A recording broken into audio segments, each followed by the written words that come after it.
Welcome, welcome, welcome, everyone.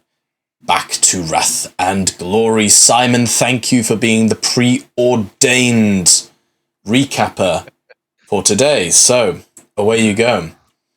All right. Okay. So last session was session 15. As I get my notebook ready. All right. Okay. So we began with combat. So finishing off where we left off the session before, going up against the Gene Stealer cult. Paul nearly goes down. Argenta saves Paul. And then, very simply, we defeat the Gene Stealer cult uprising with very little flair for the dramatic in terms of my notes. But it was a pretty cool bit of combat. Gravity shenanigans, warp shenanigans were happening all over the shop. So therefore, the Straken's workhorse is saved. We meet with Captain Zhang, who thanks us. We also see a little hologram of a scarred, dark-haired woman, speaks with the captain, and lingers on Argenta a little bit. Their gaze, that is. We learn that they are interrogator Inga Zenya. And then I said, as we approach Evacrus, Paul gets a cryptic message. Said something along the lines of, "Take my transport, you will know when to leave." With very little indications of who sent it, etc. Needless to say, though, we do take a shuttle down from the Straken's workhorse down to Evacrus, then through to the surface, then through to the underground, through the streets, seeing how the big continent-sized caverns have been populated by the cities of the Mechanicus. Finally stopping at a maintenance hatch, just as Paul's data slate pings yet again. We decide to head in, and we find a servitor. As we approach, though, all of our various communication devices are jammed in some way, and Paul certainly feels that through his technological warp gating aids, I guess, that pretty much all psychers have equipped into themselves. As it turns out, though, Archdomina Vakul now speaks to us through the servitor. Lets us know that there is a stasis coffin has been taken from one of their factories. We are to find and recover it without damage and unopened with full discretion. We're instructed to go to the tech crypts at the end of the maintenance tunnel that we're in. And if we do this, successfully recover it with no questions asked and without any traces leading back up to the Archdomina, we will get 4 wealth each, but perhaps more importantly, the Archdomina herself will owe us a favor. So, as we exit the maintenance hatch, we see the entrance to the tech crypt, and we've got to figure out a cover story for the three of us as to why we are here, so that we can at least not fail at discretion at the first hurdle. We come up with a harebrained scheme of aliases and half-truths based on our own experiences, and succeed in talking our way in. We ask what happened. We figure out that we learned that the internal information, data, video feeds had been wiped. That there had been an attack, kind of a bit of a massacre, and that the coffin was taken with no backup power cells of some description, which means we're on a short time before the power that keeps, I guess, the stasis coffin sealed runs out. The person that we spoke to is an alpha by the name of Tango Mike, who is initially thankful for our help. We also learned through them that there has been recently increased tech ganga violence in the area. But after asking about the transposed hope, they don't really know anything about them. We investigate, look at some leads, understand how the attack happened by putting together clues in terms of where bullets were, where bullet casings were, etc., and sort of started building up a picture of how the assailants to this crypt entered and forced their way through the facility. We head down an elevator and find a cogitator and seek the help of one of the local adepts to scan through the system, and Gerhardt, with his enhanced senses, was able to follow the rapid nature in which the tech adept was scrolling through and scrubbing through the data. Notices something suspicious about a person called Byron Amiga, who hasn't reported to any of their posts or places of their domicile or whatever since the attack. But we have noticed that they have reserved a space on the Stronus space elevator to Delta I wrote down Signovum. Delta Signanova, I think it was. Let me just remind myself. Delta Signovum, yeah. Delta Signovum. And we also learned that one left yesterday, and that there is another one tomorrow. We also figure that Byron Amiga is unlikely to be the perpetrator, but has booked passage off-world, so that might be slightly suspicious. They might be in the know. And then I wrote down, we need to get to that elevator. We also take a moment to check the bodies in the bags in front of us, as where our tokens are now on the screen. And Argenta then, with her medical skills and knowledge, learns and sees that they are charred. They've got ruptures around their nerve endings, and likely killed by massive absorption of bioelectricity, and surmises that was likely at the hands of some form of electro-leech stave, which we think might be strongly related to a cult of the Omnisire. And then I started writing it down, and then I lost it, but I went Fulgurite F, and then I lost I lost the words. And that's pretty much where we are. We decided we basically had to sort of... Our time was limited in 3 facets. The rebreathers, to sort of... for the 2 of us that can't really easily breathe this acrid atmosphere, has about a 2-hour lifespan to it. The stasis coffin, we don't know how long that one's got left on its initial power source. And also, wherever Byron is going, if they hadn't taken the lift yesterday, we've got to make sure that we catch up with them before they take the space elevator tomorrow. And those are all the notes that I took. Those are all very good notes. Thank you very much, Paul. I have awarded you your additional wrath. One thing I failed to mention is that, yes, you have the rebreathers.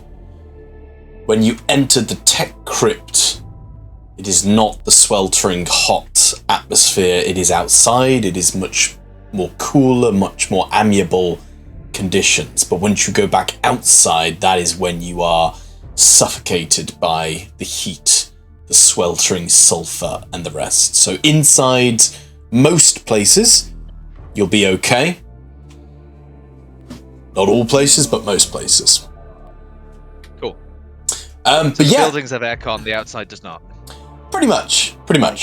Yeah. But yes. That affect our usage? Yeah. So it'll only, I didn't mention it last time, so you wouldn't have roleplayed taking it off, but I assume when you entered, you would have taken it off. Everyone should be able to see the lovely Mechanicus symbol macro as well. Please don't delete that. Unless I've not pressed... No, click to hide. No, Everyone should be able to see it. Amazing. I have 3 ruin. Everyone has 0 glory. 2 wrath, 3 wrath, 2 wrath. Well done. The clock begins. I can't see it, but it doesn't matter.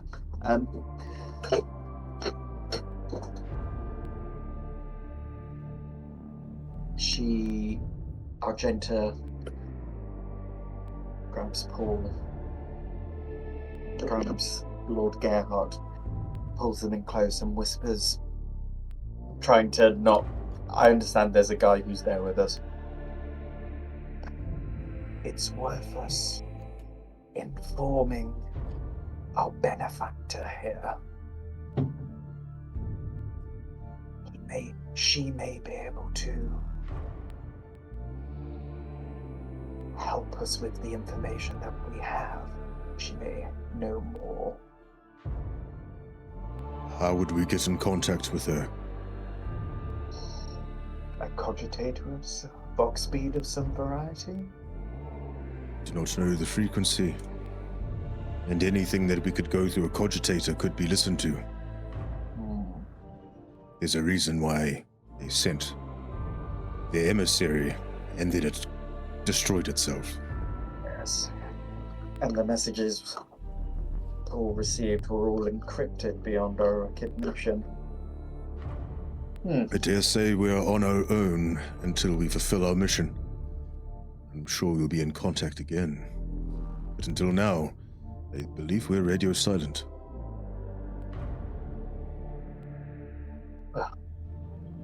Takes in a deep breath. I know there's the smell of death, but still it's a lot easier to breathe in here than it is out there.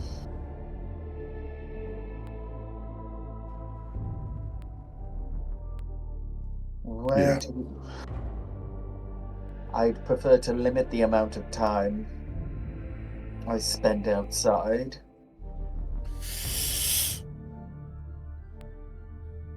Well, my first suggestion.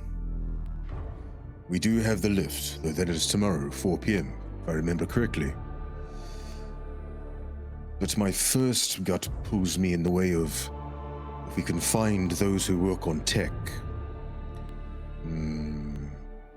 Maybe people who sell things, sell augmetics, are in the techno business. They may have heard a couple of things. We might be able to shake a couple of things loose. We are talking about high tech. Let's talk to people who would know of such a thing. Yes. Maybe some somewhat shady characters might know a bit more about this Fulgurite occult. Exactly. We get foot to pavement. Start asking around. Maybe looking for some places of tech interest. Perhaps Tango Mike might know. I was just thinking. Maybe they can point us to a hive of villainy and scum.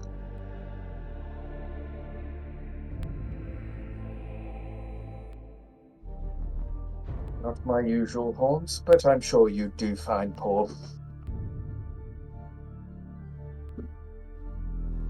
Yes, James. Tom, Hmm. because I don't know how shops work. Where can people requisition? So, you would know that most of your requisitioning that would be legal and above board and everything else would go through directly through the Departamento Ministorum. So any legal requisition that any of you three would do would be through those channels. So through your higher ups, through the cogitators that link back to the Departamento Ministorum. That's all legal, legitimate ways that you would normally get your stuff. Outside of that, you're looking at black market. I'd like to cogitate while I'm here, since there's a cogitator here. Okay. What are you trying to cogitate? I am looking to request a power sword. Cogitating war gear. Yeah, requisition. This would be like a cogitator for Belexia, for the tech system. It's not something that you're going to be able to do right here. But there are places in Belexia, very close by, that you could do something similar. So I don't have to keep asking. Yeah. Can I, as Gerhardt, I am looking as Gerhardt for this in particular, and then you could point me in the right direction? Yeah. Something Gerhardt will be doing. He'd be looking to get to requisition something. Sure. I can tell you've, on this saying there is no way to requisition gear. On the scene above you, there is. All right. We head back up.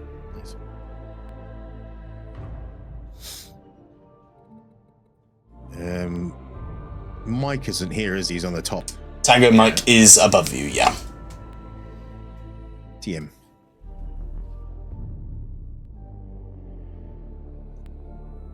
Okay. You all head back up the lift after your investigation into the stealing and the murder that happened downstairs. You see Tango Mike checking over some of the bullet casings, kneeling down, brushing away some of the detritus on the floor as he sees you and hears the lift approaching. So, inquisitorial agents? What did you find?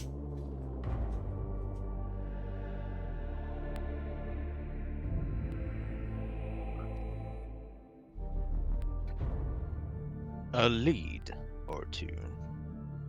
Though we are uncertain as to their validity, we've got some things and avenues to check. Though seeing as the assailants managed to get themselves into this facility, I am loath to disclose any more until we know for certain. Needless to say, we noticed a few strange gaps in the data on the cogitator. We intend to follow up on those leads. On that note, though, Tango Mike, I think our leads will lead us to the bars and areas of rest that perhaps the less desirable folk of the system may go to. You wouldn't happen to know where they might be? You are trying to get to Balexia's underworld, the black markets. I figure that could be a good starting point.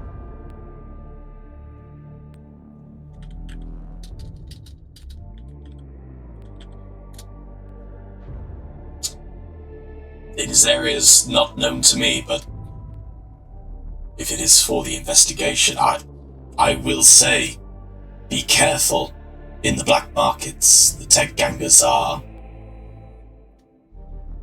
volatile people. But if you speak to some of the citizens of Belexia, I'm sure one of them will know the direction. It is not an area I go to postings of. Nor would I expect you to. I will take your warning into consideration. And with some quiet degree of confidence, would argue that any soul foolish enough to deal with the likes of us will be in for a harsh surprise. Did you find any other clues as to who might have done this?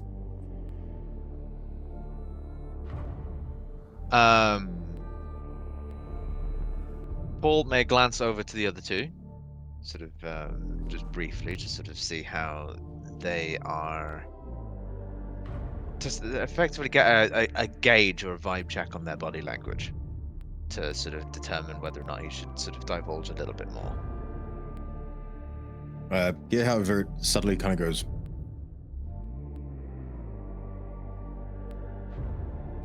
Like his head shakes.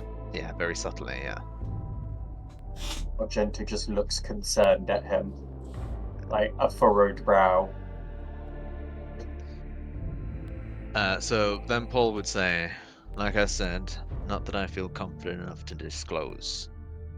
If I say one thing or another, there could be a chance it might be an untruth. I see. Needless to say, we saw something on the bodies that has led to a possible lead of inquiry. I intend to follow up on it. Very well. Omnisci's blessings be upon you. I hope you can put this nasty matter to rest. It should not be able to happen in Vakul's own crypts. That certainly is merit for investigation. Thank you for your cooperation, Tango Mike. We'll keep you informed should the need arise. They nod to all of you and then carry about their work. I'd like to beep, beep, beep, and see if I can send away a requisition. So as you were coming towards the crypt, Gearhart, you'd have noticed 3 buildings, 1 on your right and 2 on your left. The 2 on your left very much look like manufactorums, areas where people are building and making things. The larger building on the right-hand side had more of a administratomy, what's the word I'm looking for? Kind of plainish vibe, yeah. You would deduce that going to the administratum building, there would probably be someone there who can help you. I say to Poul and Argento, I'm gonna try to requisition some gear before we go. Then we head off. I think that's a good idea. I think I could do with some spare oxygen tanks for my mask, if they've got any. I second that. Yeah, as you step out, you are not affected by the heat. You see a throng. Tis but a breeze, this magma. You see a throng of people, all wearing their rebreathers, stood outside the building. You hear the humdrum. I all of them as I walk past. Just staying aware. Yeah, they're all faces covered, so it's hard to really catch much of a glimpse of them. But as you enter, you do see what appears to be 5 clerks. They are, each one of them is plugged into countless numbers of wires trailing from the roofs above them. They are surrounded by cogitators, personal desks, as they're tapping and typing away, constantly spinning on the spot, increasing their workload and being as efficient as possible. I've got to go. Excuse me. I would like to requisition some gear. Where may I do so? As you say this, as you walk up to him, he spins on a dime and his augmented eyes sort of tick, tick, tick, tick, kind of zoom in and zoom out of you as it tries to focus on what it's seeing. And then it says, "You are requisitioning the gear." Yes, I am. For the gear. Query, what gear should you be requisitioning? This is a tall order, probably won't get it, but looking for a power sword. I see. Let me try. The cogitator, the departmentum ministorum will provide, if they so see fit.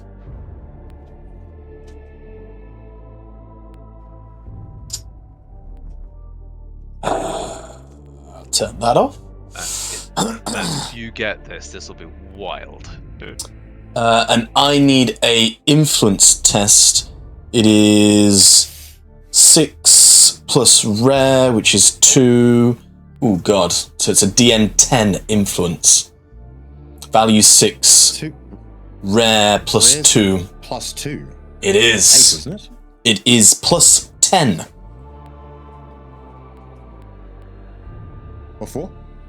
So, 6 plus 2 is unbeknownst to you players, and of course you'd never metagame this, but requisitioning gear on Belexia or on Avacaris has a plus 2 DN modifier. Essentially... Do they tell me this? Like, this No. would be the price for you to do this? Okay. No, they're just saying if you want to do it, you can do it. But essentially requisitioning at the source is very difficult because everything is so highly strung. Everything's so wound up together. The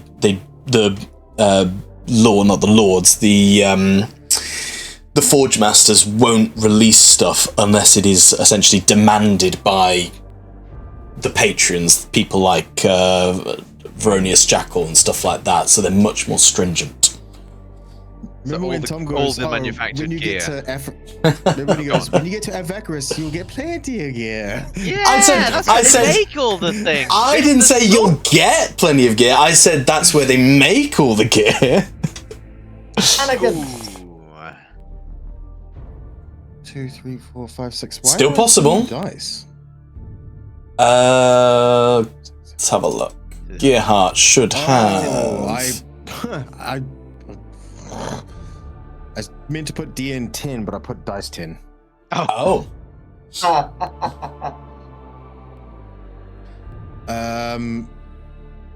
Okay, how do I do this? Because I want a wrath, but Hang that's on. not my So, which should be 5, yeah? So 1, 2, 3, Yeah. 4, 5. So -5? Nope, -5 doesn't work.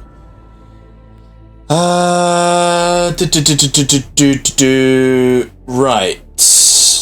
Just re-roll it, and then we'll just make sure you got at least 4 successes. Well, you could just take it from the first 5 die, right? So it within the first 5. Stop! You got. Stop! Sorry. Talking! You're making it worse for me. Fuck. Alright, here we go. Doing it again.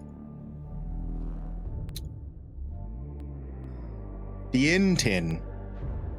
The N10, 5. dice pool 5. Wrong way around. What a dipshit. Right, so we'll just add 3 icons. So you'll only be able to wrath 2 of them. Because you got the exalted icon and then the icon. So can you just re-roll selected? Yeah, you can re-roll selected, can't you? Or I can do that. Any, because yeah. So do we choose which? No, because if you use wrath, it will re-roll all of them. So do we just choose 2? Choose 2 of these, like maybe. Yeah, if you just one or one. If you just click on 2 of them, right click, and then do you see re-roll selected, or is that just for me? I can't. You must have rolled it or something. I can't interact with it At all? Oh, maybe it's because I've added the icons. That's annoying. Yeah. Right, I will just re-roll 2 of them then, yeah? Yeah. Okay, here we go. Oh! Did get an exalted icon. Ooh. I'm too poor. You No, have 3 wealth, so it's not going to happen just yet, but very close. The data clerk is tapping away, and on the cogitator, red runes appear as a little error. I'm sorry, Lord. The recent production of power swords has had to be cancelled due to a 2.1% error rating in their sharp edge. You will have to wait a little longer. Unfortunate, but that is fine. Thank you for your assistance. It turns back to carry on with its workload. Is anybody else doing anything? Right. If I were to requisition respirator, is that would that just be so can I requisition a respirator and ammo? Requisitioning a respirator would be your item, ammo is the separate thing, yeah. Cool. Just want to clarify. Right. Hopefully, the fucking home of bolter ammo, I will finally get this fucking bolter ammo. You've got fuckloads of bolter ammo, what are you worried about? You got 5, you got more than you ever have. You weirdo, you got shitloads. Yeah, but I want a salvo all the time now. You do realise every single bit of the source book is like, bolter ammo is so scarce, it's unbelievably scarce, it's really scarce. Bolter ammo just doesn't exist in Gilead, and there's Argenta like, I will have all the bolter ammo! Okay, so anywho. Right, so you wanna requisition a respirator, yeah? Yes. So that's just uncommon, so that's 2 + 1 + 2, so that's DN5. Cool. DN5. One day I'll get that sword. I mean, you got the eviscerator pretty quickly. You'll get the power sword. I'll get it one day. Ooh, a 5! You are successful in your acquisition. Beep, beep, beep, beep, ba, ba, ba. I have submitted requests up through the Departamento Administratum. They have accepted your request of a respirator as a humanoid traveling on Belexia. You can expect to receive it within 2 lunar cycles. Sorry, how long is that? I repeat, you will receive it in 2 lunar cycles. 2 lunar cycles, as in 2 days? No, a lunar cycle would be what the Terrans refer to as a month. Is this not acceptable for you?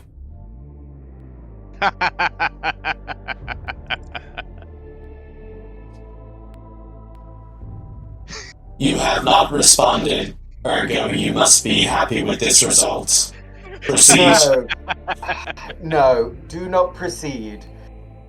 Fine then, can I requisition something else then?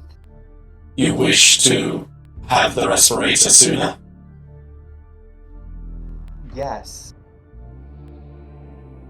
Cogitating.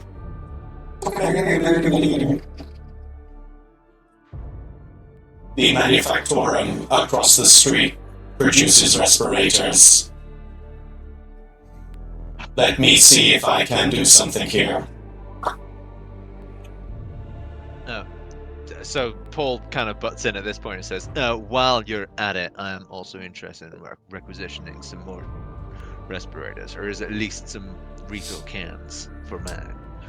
As you're saying this, like printer reel is coming out as like stacks and stacks of just heavily dated information, and it kind of self tears off, and a servo skull swoops in, lifts it, and drops this huge stack in front of Argenta. It's like this much ream of paperwork.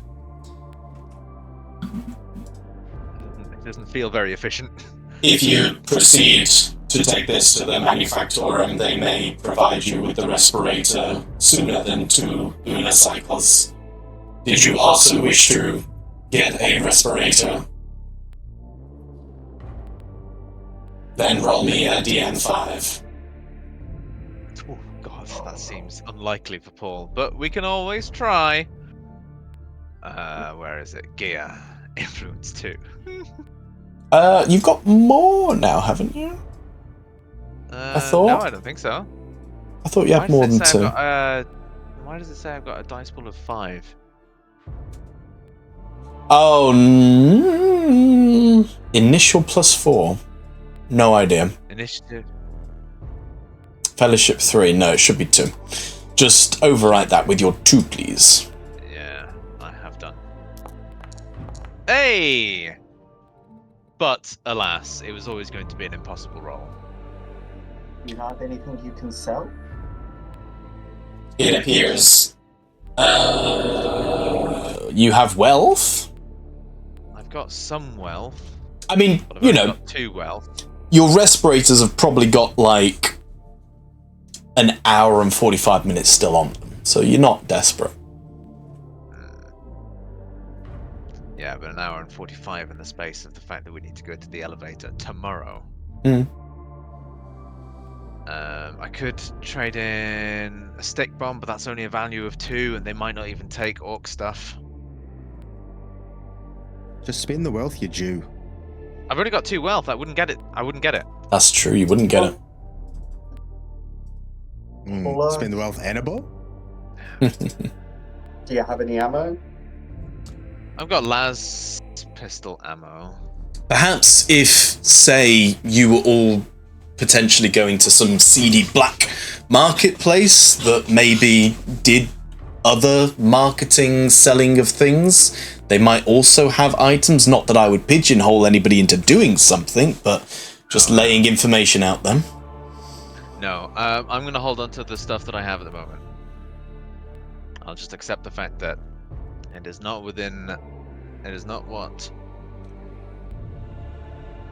Shit's expensive here. Yeah, it's not what the Emperor demands. I wish I fucking asked for something else now.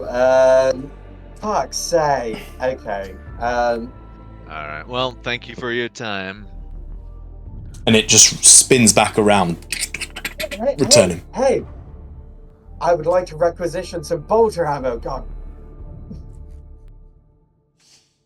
Of course. Bolter ammo is... Oh. It's a bit loud. Right. Bolter ammo. So that is value 2 uncommon. So that's going to be a DN5 as well. So he turns back around and...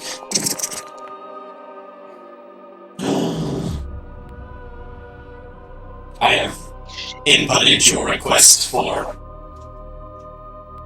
bolter ammo. It has been accepted by the Departamento.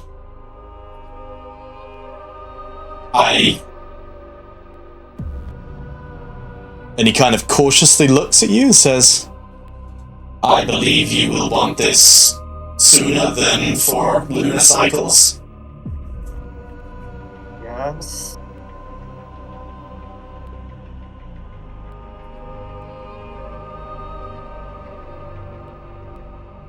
We do not have the bolter ammo to give you right now, but the requisition has gone through, and you will receive it when it is ready. Omnisci's blessing. And it spins back around and carries on more ferociously this time. So, Argenta can expect some bolter ammo in the mail. Yay!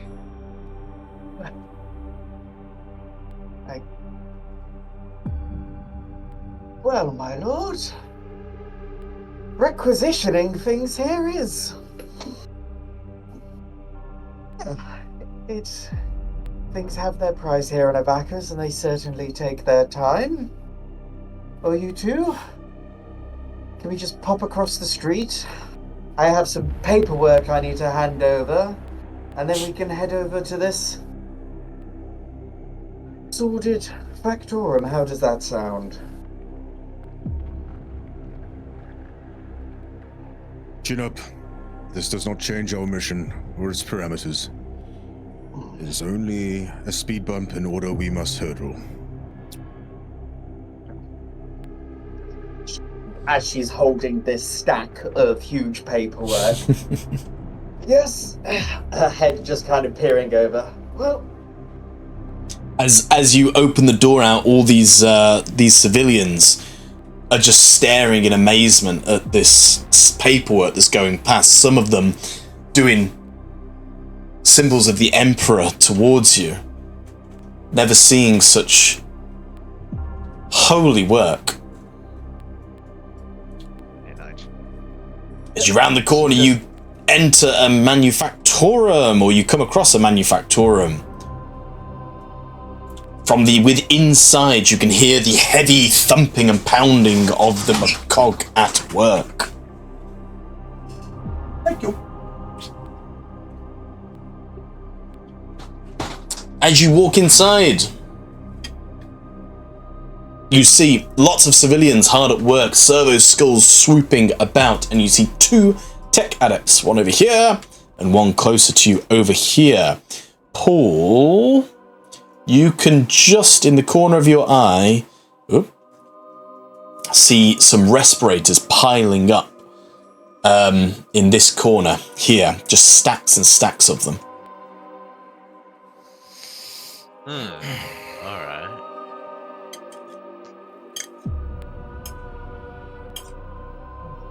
Okay.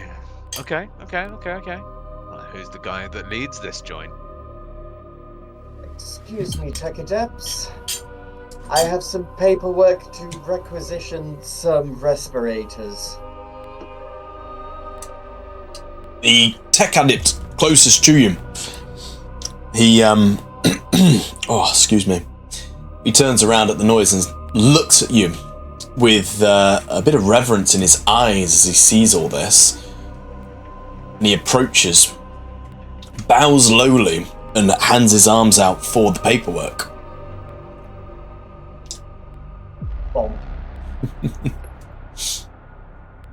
He spends around about 10 minutes reading through all this paperwork, checking signs, sigils, data entries, everything. And then he turns to you and says, "This appears to be in order. You may pick a respirator from the pile." And I will give you another respirator. Cool. And hopefully we can acquire another one for you, Paul, in this place that you're probably a bit more familiar with. I don't know what you are trying to imply with that. Looking down in every sense of the word. Yes. Now, thank you, Tech Adept. Picks up the respirator, and do we know how we're going to get to this location, my lord? I believe last session we did ask for downloaded schematics of the area and how to get into certain places. This shall aid us in getting to these slum areas and hopefully to find those who understand tech. So, you downloaded the schematics, you know the location of the Church of Dwindling Existence. You know that to walk it would take hours, but transport could be acquired to make it much quicker. There's nothing on the schematics that specifically say slums, black market, anything like that, in the same way that a map of New York wouldn't show you where the mafia are hiding. Yeah. But you also see on there the Stronus space elevator, which is about probably an hour's walk from here. You could take transport and get there much quicker. And there are some rudimentary basic hab blocks not too far from the manufactorum area either. Somewhere that you could rest. And having the schematics will make it an easier requisitioning of vehicles. Does it say what this church is? On there, it calls itself the Church of Dwindling Existence. but there's no metadata around that. It just says the Church of Dwindling Existence. There are a few other churches on there, but that's the one of note.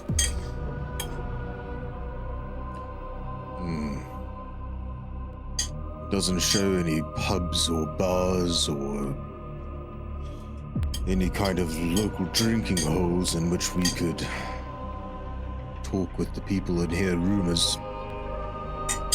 The only spot I see is this Church of Dwindling Existence. Maybe we can start there, work our way, spiral out, see what we can find. And as long as we get to the Stronus elevator tomorrow by 4 p.m., we should be golden. Is there a bus we can take? Who are you asking now? Well, I guess I would check the schematics. What's the... So the schematics themselves are more like... I get it. No, they are schematics, but they're like heavily detailed around the manufactorums. Like each manufactorum has like specific names, data codes, and all the rest said about it. It's the Imperial citizens are not of much interest to the kinds of people who usually have this information. How far away Yes, James. is the church? Oh, go on. Sorry. I'm gonna walk over to one of these guys, one of the guys that don't look like these guys, and go, excuse me, we are new to this planet side. What is the easiest and quickest way we could requisition some vehicles for travel? We must get to the Church of Dwindling Existence. If you could point us the right way, be much appreciated. Sorry, are you talking to me? Yes, I am. Oh, and he kind of nervously looks over towards the tech adept who's busy still reading through these reams of scrolls just to make sure he didn't get anything wrong. And he kind of quietly says, well, if you want to get to the church, you probably want to catch a lift on a cargo run. They're going past there all the time because it's expanding out the city. They're always building out there. So you grab a cargo run if you wanted. Excellent. Where, in which location, and how far away is this? Could you point it out on this map? Pull up my schematics on my data pad. He looks at the schematics, reading them upside down before he kind of realigns himself. He's not really seen this kind of stuff before. And then he just says, Manufactorum 6ABBZZY. Yeah, there. If you just stand outside there, the cargo runs will go past. He should stop. Just jump on the back and he'll take you straight to the Church of Dwindling Existence. Thank you. You have been most helpful. You're very welcome. I best get back to work. I don't want to get in more trouble. And he heads off to the cogitator. Paul, Agenta, you hear that? Grab a ride on some of the cargo vehicles. Seems like a way forward. I agree. Anything Judging we can do by to save on these respirators down? Yes, judging by the distance, would it take at least a few hours to get there by foot? Would quickly run through those respirators dry.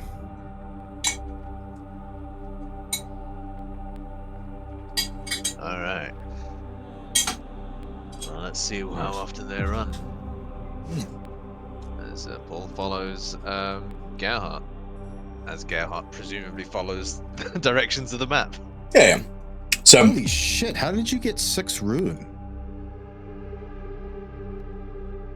What's been raising it? How did you get? Do I have 6 ruin? No one's rolled a complication. I don't think you get ruin from us complicating, unless it's a perils that gives it to you. Yeah, Was but it- He's also said like no one has rolled a complication either, even Yeah. if that was a source. Wrath? It was 3.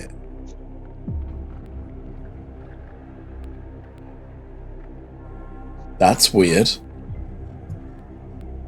Did I roll any crits? Maybe when I re-rolled something? It's because you rolled for us, or maybe that you put icons to our stuff, and because it looks like a couple of us rolled 6s. Did you touch any of those? I know it's Maybe? weird. I don't know. Yeah. Keep an eye on it. There shouldn't have been any ruin added there. But sure, as you step back That's how he outside, gets it all. Sneaky. We're says onto your games. says the man who ends every session with about 10 wrath. Right. As you step back outside of the manufactorum, you do see a cargo shuttle behind. It is loading up lots and lots of boxes from this manufactorum here. You see a few of these Imperial citizens just clambering into the back and wait for the shuttle to leave. I assume you all do the same. Yeah. Amazing. So after a little bit of time, you are almost ignored by these Adeptus Mechanicus, who are just trying to shove as much boxes and much space onto the back of the cargo runs as possible, and are kind of shunting the civilians out of the way without any word to them. But eventually they stop, and it sets off. You travel along the hot and sweaty roads of Belexia, going over lava fields, past endless manufactorums. Who knows what is being built in each and every one of them, but after just under an hour, you arrive here.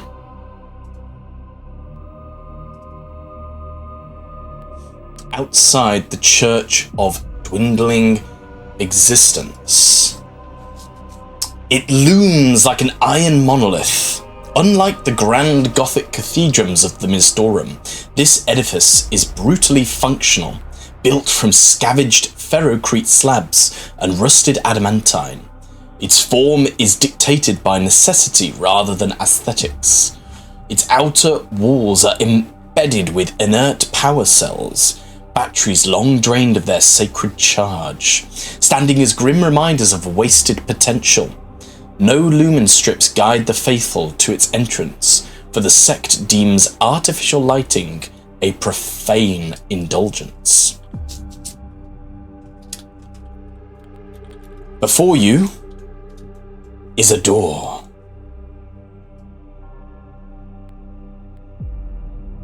Our worst enemy. My nemesis, the door. What does the building look like that we're outside of? An iron monolith made of ferrocrete slabs and rusted adamantine, with inert power cells long drained of their sacred charge outside it. So derelict. Not derelict. No. Run It is down. very much in use. It's more, imagine like like Slumdog, a slum. Yeah. It's kind of like a high-tech slum. So it's clearly not been manufactured by some sort of high-tech machinery. It's not been manufactured with to any kind of precision. Shanty church. Yeah, it's a very high-tech shanty church, essentially. I don't know what you typed. It is all dark. dark. Yes, Gerhardt. Inside, the air is thick, stifling, oppressive. The only illumination comes from the worshippers themselves. Electus embedded in their flesh crackle and pulse with barely contained voltage, their bioluminescent circuitry tracing jagged pathways across bare skin. Fulgurite Priests, their bodies covered in the spiraling tattoos with conductive ink, move through the darkness like living lightning rods, their eyes glowing with residual charge. The heat inside is suffocating, oppressive. The temple has long since severed itself from the power grid, rejecting wasteful indulgences such as cooling systems. Sweat beads off every patch of skin, yet none complain.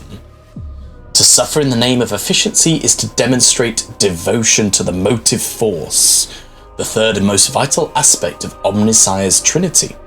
Every joule of energy conserved, every watt unspent, is a sacred tithe unto the machine god.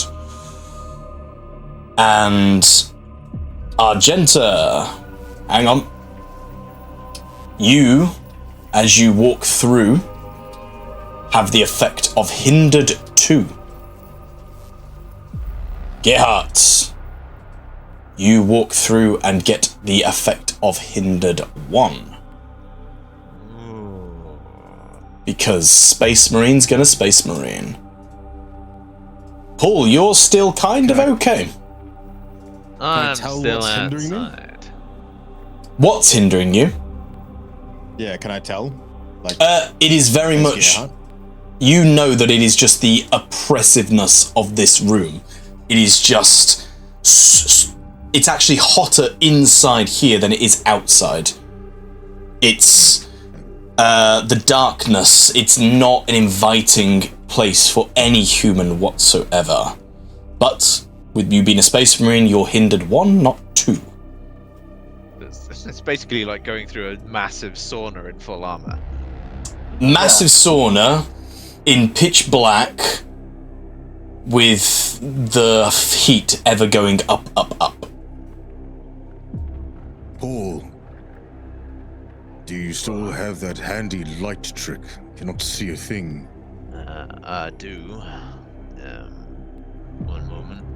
So Paul then, while he still stepped outside, he can sense the heat, as one can if you standing at the precipice. You can feel that furnace bursting out the door, yeah. So Paul hesitates a moment before stepping in, and in that hesitation, Gerhardt asks for a light source, to which he will comply. Nice. Go into my thing, and I'm going to roll Psychic Torch, and I'm going to roll a complication. Nah, you'll be fine. What's the DM? For Psychic Torch, that's just DN2, isn't it? It is. I'm just wondering if you're going to increase that for any reason. Only if you were to do it inside, but you are not currently hindered. Right, I'm going to do it from the outside then. Nice. Right, so that's 2 shifts possible. I may increase the range by 5 meters, so I'll shift 1 for potency, and shift another for glory. Don't you need shift 2 for glory?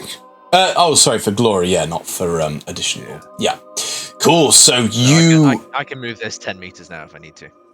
Yeah. You see Argenta sweating bullets and looking fucking in pain.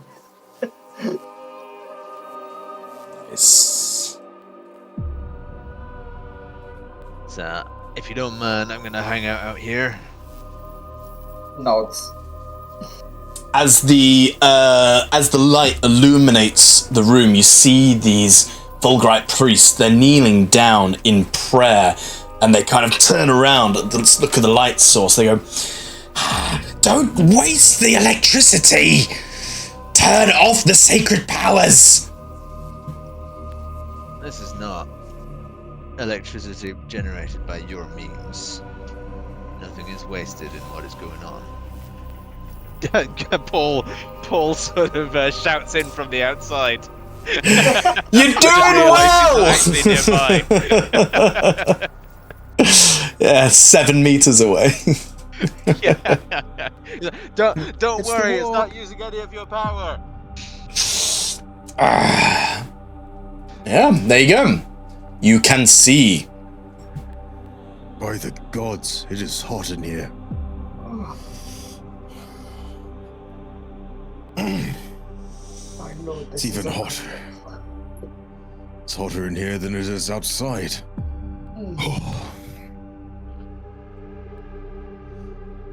I'm gonna look around, survey the area now that we've got a bit of light, see what the hell I'm looking at and what the fuck we're doing here.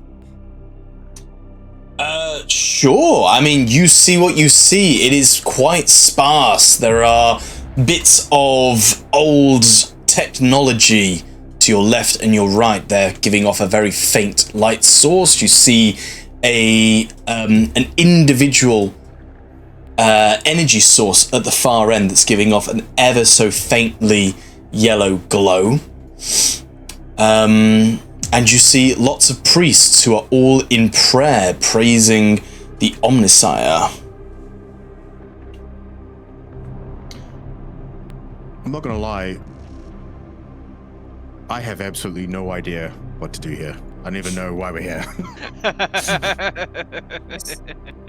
Can Ed remember? It was Ed's test from last time. Oh, because this is the cult. Yeah. The full. Yeah.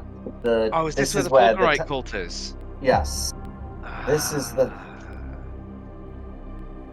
This was, my lord. This was the cult that we found the presence of at the scene that we were just at. Perhaps they may know of what has occurred with the coffin. Oh. Let the light of the Emperor protect you. Straighten up.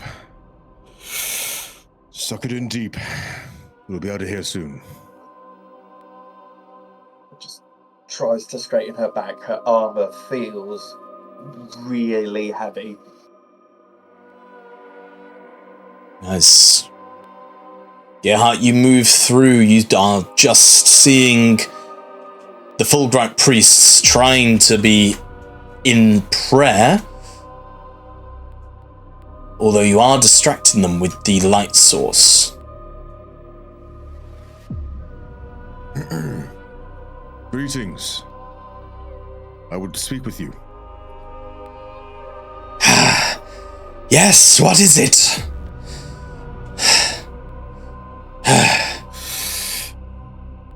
There was an attack a few days ago, at least 5, at the Knights. Tech-Priests. There was an attack at the Tech-Priests. Quite a few lives were lost. Some of the weaponry used to kill some inside the tech crypt had high electrical charge. Wanting to know if you know anything of this. Gerhardt looks around the high technologically charged area. Yeah. Speak with the High Lumina, Ossifer. She's over there through the door. And he Does points. it look like he's suffering the heat as well? Oh, they are like, yes, they're suffering the heat. He's like sweating profusely, but they are all not looking at you. Some of them appear to have bandages around their eyes. It would not be hard to deduce that they are blind. You come against a door here. Wait, if they are blind, how do they know that I've got a light source above them? What? Paul would not necessarily know this from the outside. I feel like this would have been one of those moments where we could have given him our Vox speed, my lord. But Oh well. I've moved the light source as far as I can, by the way. That's where it stops. Magenta, it's too hot for regrets. Come on. yes, as you enter the room, you see a lady. She is holding a staff. Let me just press this. Can I? Oh god, no, not that. Not that. She's holding a staff such as this. Her eyes are scarred over. She's stood behind a very minimalist screen. She hears the door as it enters, says, "Who is it? Who wants to speak to Ossifer?" Hello? I'm Hello there. Hart. And this is Sister Argenta. We wish to speak to you on the matters of an attack on a tech crypt a few days ago. Ah, yes. Know anything of it? That was me.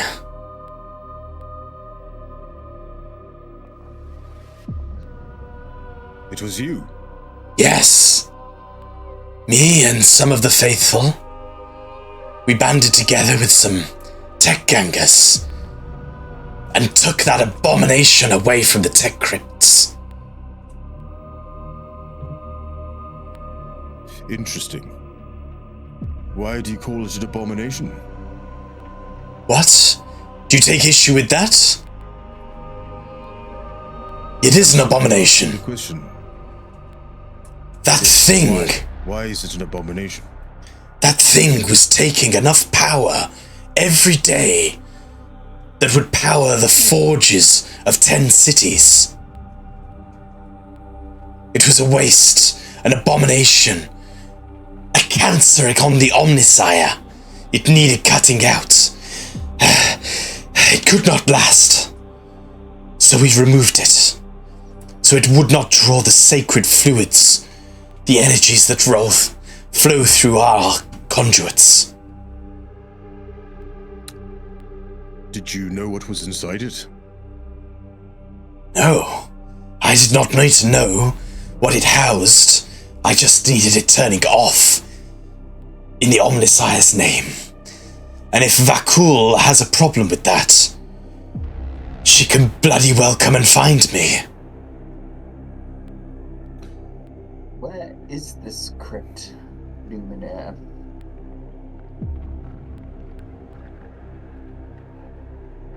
You mean where is the Yeah. The abomination. the theological box? Yes. Yeah. Where is this abomination? The stasis coffin is what you're looking for. The stasis coffin. Oh, we're just trying to be discreet. Oh, they're Very, very discreet. The coffin, I do not care. I left it with the gangers to do with what they will. As long as it was not plugged in again, that was all that I cared for. With the gangers, of course. In which part of the city do the gangers usually run rife? We're new here, you see. We're trying to find our way through, and it has been somewhat of a maze. One of our party needs some respirators, and we have been unable to get any by. The Ministorum is so bloody expensive.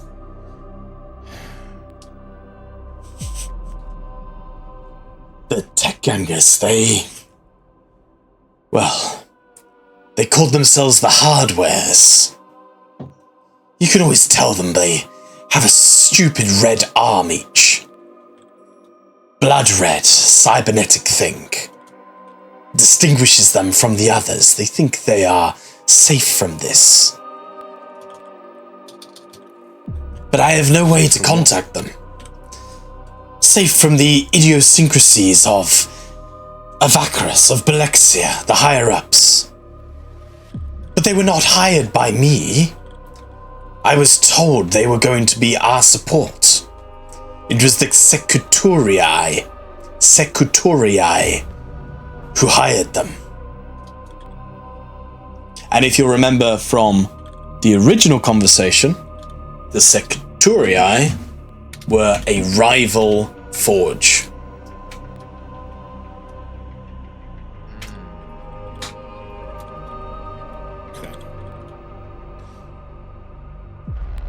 Gangers within this part of the city. Where would one find them? You'll always find gangers. Give us Let me be more clear. a. Where would you find these hardware? Give us a. Where's my note on it? Some sort of cunning test. Up his forehead. Can I help? I need a DN5 cunning test, please. Okay. If you want to locate I got one. the underground. I got one die, so Oh. yeah. Here we go. DN5. DN5 with the hindered, or is that now DN6? With hindered, it'll be DN6. Here we Can go. Argenta help? Well, that's what I asked for. I know, you said help. You're hard to hear. All I could hear was beep, beep, beep, beep. Okay. How many dice do I add? Can I add my fellow? Yeah. No. Well, I have no cunning, so I can't add that, nor deception. I could do scholar, but that's not really. Okay. Oh, That we're no, it's fine. We're scratching too much. We're scratching too much of that. Right. Well, gangers, I don't tend to get involved with them. I don't know where they are. But you can find some seedy sorts at the... Oh, fuck, what's it called? You can find some seedy sorts at the tune-up. I wouldn't say it's a ganger hideout, but it's certainly where some nefarious business happens. Maybe they can link you back to the hardwares. What was the place called? The tune-up. The tune-up. Yeah. The tune-up. Bumbleway tune-up. Okay, so Gerhard looks at it and goes, "Thank you, and I appreciate your candor. I have no doubt we'll probably be seeing each other soon."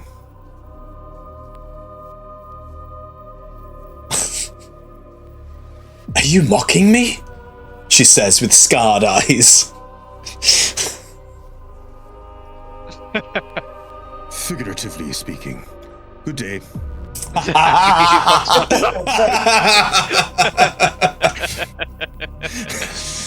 just pulled an Agenta. Agenta looks. Grabs him and starts like, "Fuck out of here." As we walk out, I go to Sister Agenta and go, "Let's get out of this room. It's hotter than the warp's balls in here."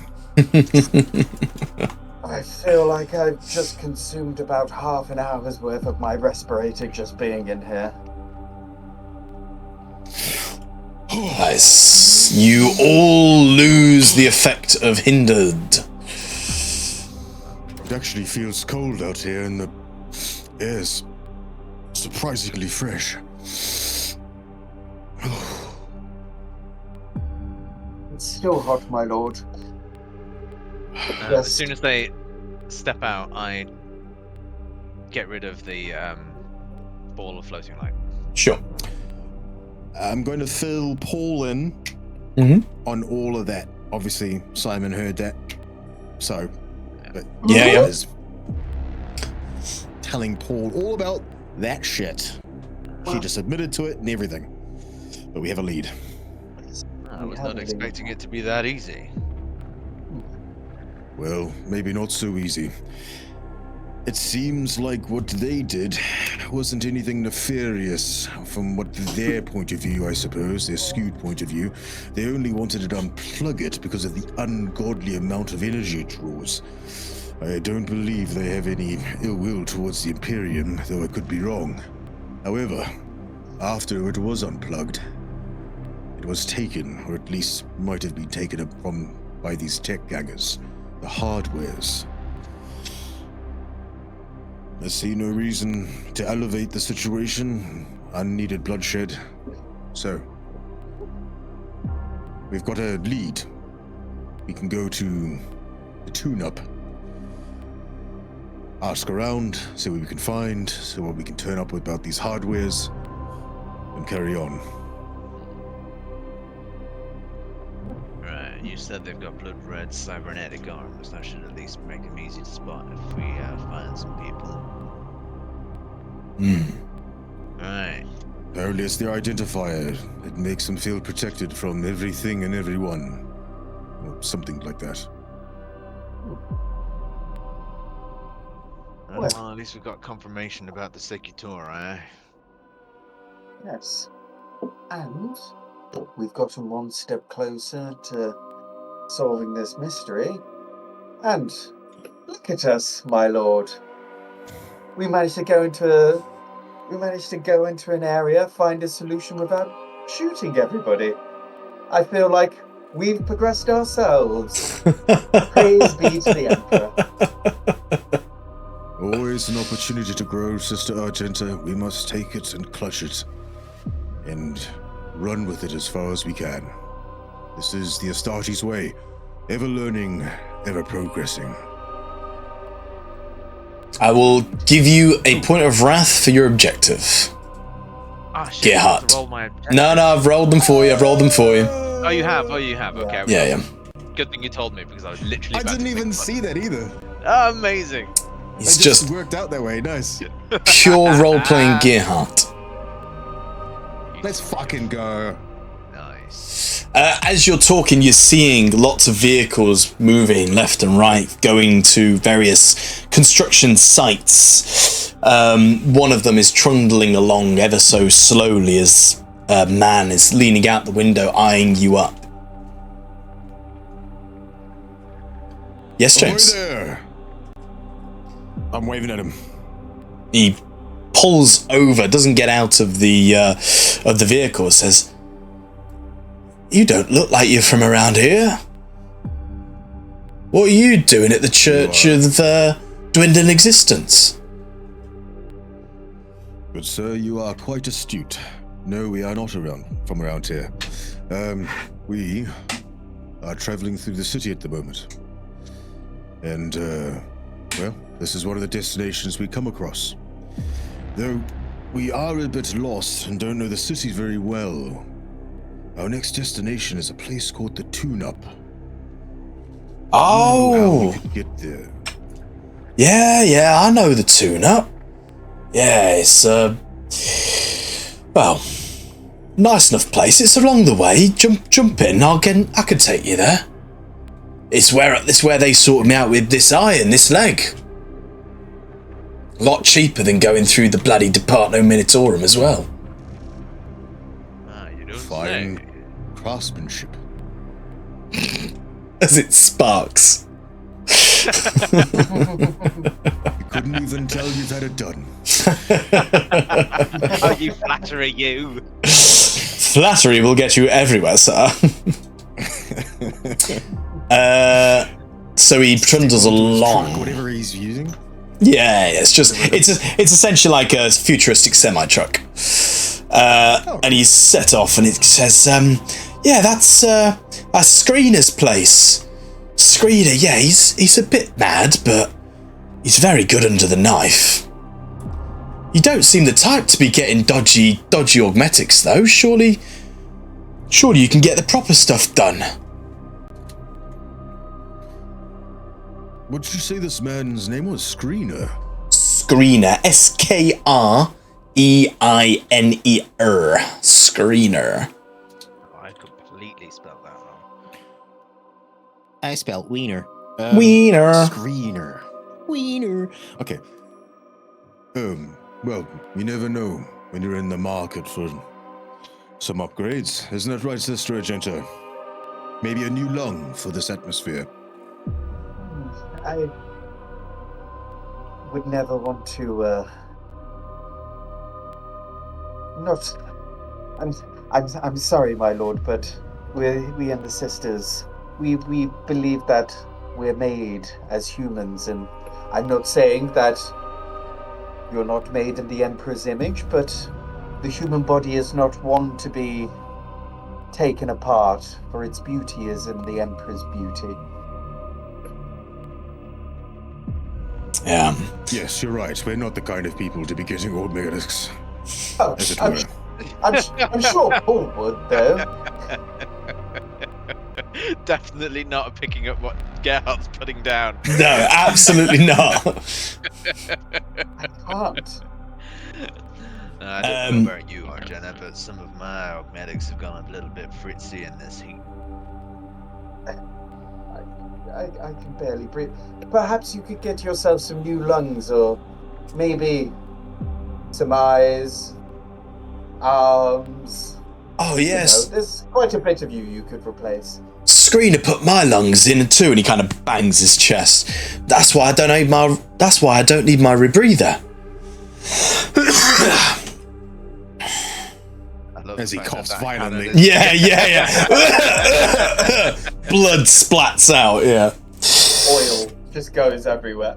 Okay, yes. So you trundle along. It takes about 2 hours to get there, but in the fairly comfortable confines of this this cargo pod, this cargo vehicle, you do not need to use your respirators. Thank God. And he pulls outside of a. As you're driving back towards Belexia, more city centre, it's more built up here. There's manufactorums all over the place. You go past the manufactorums, and you're now just surrounded on all sides by hab blocks. Obviously, places where people put their heads down for 5 or 10 minutes at a time just to get some quick shut-eye, and going through these streets deeper and deeper into hab block territory, you start to open up to what would appear to be a it's got a red light district vibe. It's got neon lighting. It is more tightly cramped in. Sort of the buildings are kind of leaning over slightly, giving that kind of kept in feel. But he drives you along, and until you come up to a door, a building that has a large neon what's the name of the doctor with the snakes that wrap around it? The universal sign for health. Oh yeah, I know the one you mean. Oh, what's it called? Yeah, that. Yeah. It's got that outside it. And he says, right, well, you'll find Screener in there. That's the tune-up. Just make sure you check your pockets before and after. You get all sorts of weirdos in there. It's good advice. Thank you for your toil in aiding us with your travel. No, the Emperor with you. No toil my side. It was on my way. I hope you find what you need. And I assume you all go inside. Yeah. I'm gonna see where this ride takes me. Goodbye, guys. I like this guy. I'm sticking with him. I like his hermetic lungs. He just politely says, "Thank you for the trip." I was trying not to look at his fucked up body. As you get out of the vehicle, the most obvious entrance is like a those kind of New York city street elevator drops? They kind of take you into the basement? Yeah. Mm-hmm. It's that kind of thing, and you all clamber on. There is a button to press to take you down. Cyberpunky vibes. It's cyberpunky vibes, yeah, cyberpunky vibes. And it takes you down into the tune-up. As I This guy's basically a ripper dog. take you here. Let me make sure I've got this configured properly. Lighting, I've not got it configured properly. There we go. Now it should be configured properly. It looks configured. Right. Is that a tank? That is correct. Ahead of you, you see some things, Argenta, but to start with, the elevator drops you down into the belly of the tune-up. To your right, you see two tech gangers. They are heavily tattooed with these electus, so the tattoos are forever changing and sparking with electricity. They've got spiky hair and holding primitive weapons. Directly ahead of you, you do see an Adeptus Mechanicus tank. It is a Scorpius disintegrator, but it is being ripped to shreds by hard-working engineers of some sort who are taking out cogs. You know, they've got the blowtorch on it, scrapping it down. As the elevator drops down, the two tech gangers at the door look at you. Yes, Agito, I think you're right. I believe that to be a Scorpius. Out of commission, though. Also, can I say that as we went down the lift, Paul kept the rebreather on but turned off the oxygen supply just to sort of obscure his face? Sure, yeah, happy with that.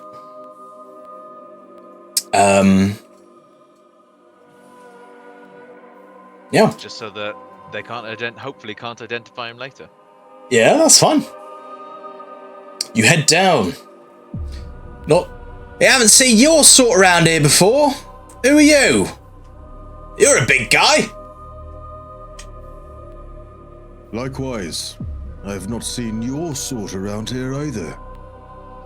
As I continue to walk on.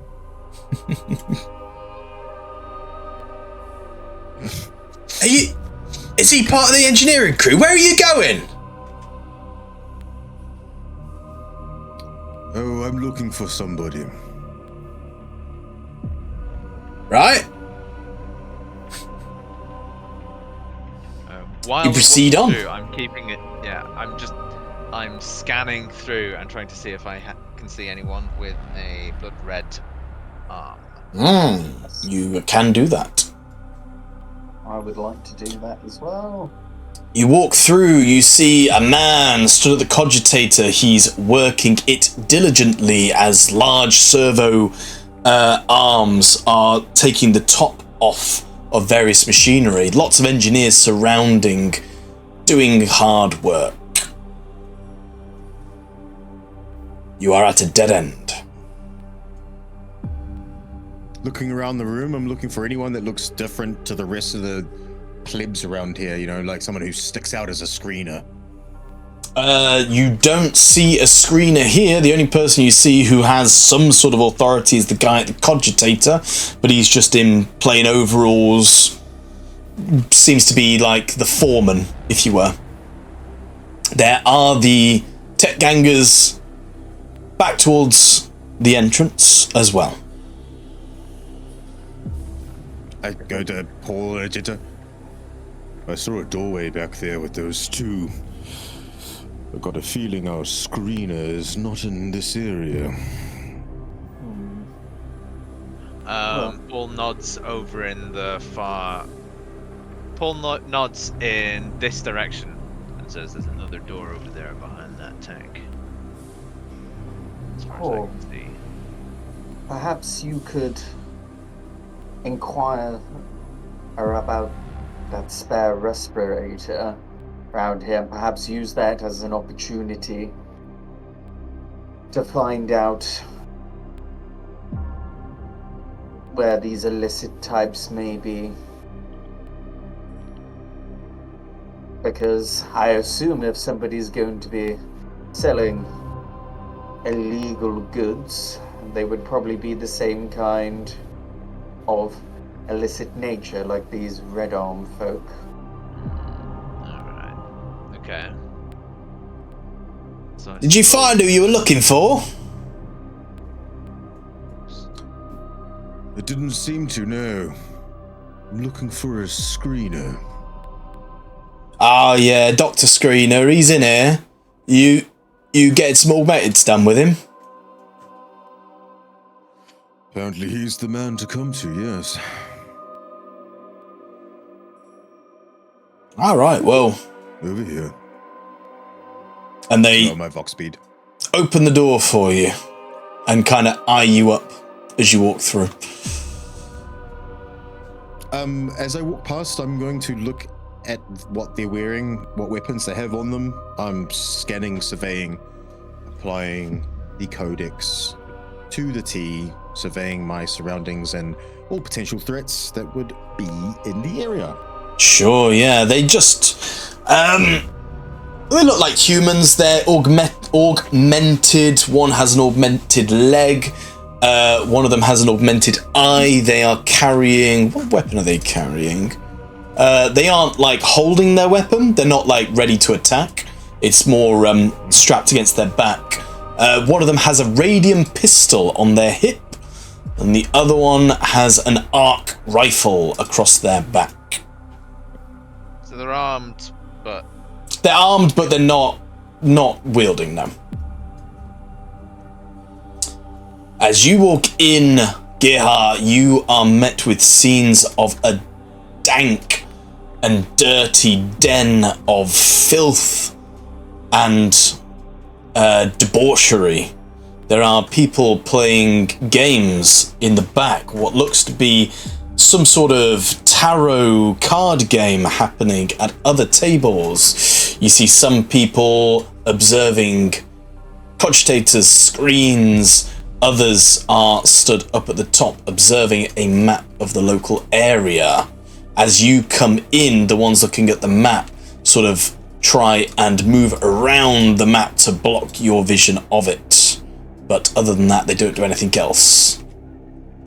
Could I, with my vision, try to take a glance at that map before they move? I'm gonna say that's an easy DN2. Okay. Awareness. Awareness. Hey. Nice. Lovely. With a shift possible as well. Are you going to use the shift for a better outcome? I'm going to use it for a better outcome. Yeah. Nice. So as you are observing, as you said, as you were going in, you were trying to take in as much of the quote-unquote battlefield information as possible. You do see the holograph. It is projecting a... it's not the entirety of Belexia, but it's a large section of it. And there are some areas that are different colours to other areas. Some are green areas, some are blue areas, some are red areas. It would not be hard for you to perceive this as turf territory, turf war, gang war territory map. By looking at it, do I glean any of where that the territories are, and in particular where the turf war is between hardwares and the Secutori? So the Secutori are not a gang. So the Secutori are like what's the best way of describing it? Maybe in cyberpunk parlance, they're one of the corpos. Yeah. They're just like they're like it's like Leicester City Council having a kick-off with Nottingham City Council. But okay, you do see the red zone is much smaller than all the other zones, and as you're walking through, you do hear them as your shifted better outcome. You overhear one of these three talking about the hardwares. And he says, "Why the bloody hell have they gone and done that? Stupid idiots. Hardwares is nothing in this city. They've gone and pissed off the biggest man area. Now they've all fucked off." "Yeah, I know, right? Fucked off on that elevator. Why are they attacking Vakul's place? They got a fucking death wish. Stupid idiots. Yeah, at least we can swing in and take all their zones though, ain't they? Right. As they're like eyeing up dividing areas. Oh god, that hurt today. I need some olive oil. Okay. As we're walking along, my Astartes here and the Lyman's ear pick it up. Mm-hmm. And I go, Jinta, Poul, data pads. Paul looks around.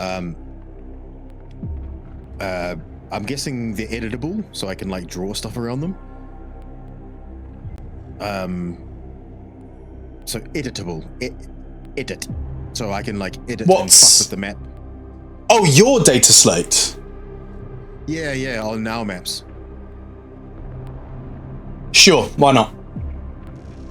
So I'm gonna draw from my recollection, from what I saw on the maps. I start kind of drawing in a little bit shaded of blue and red of what I saw. Assuming the red might be the hardwares, the blue being undisclosed at this moment other tech gang, and then under my breath I go, I just heard them over here talking about that the hardwares use the elevator quite often.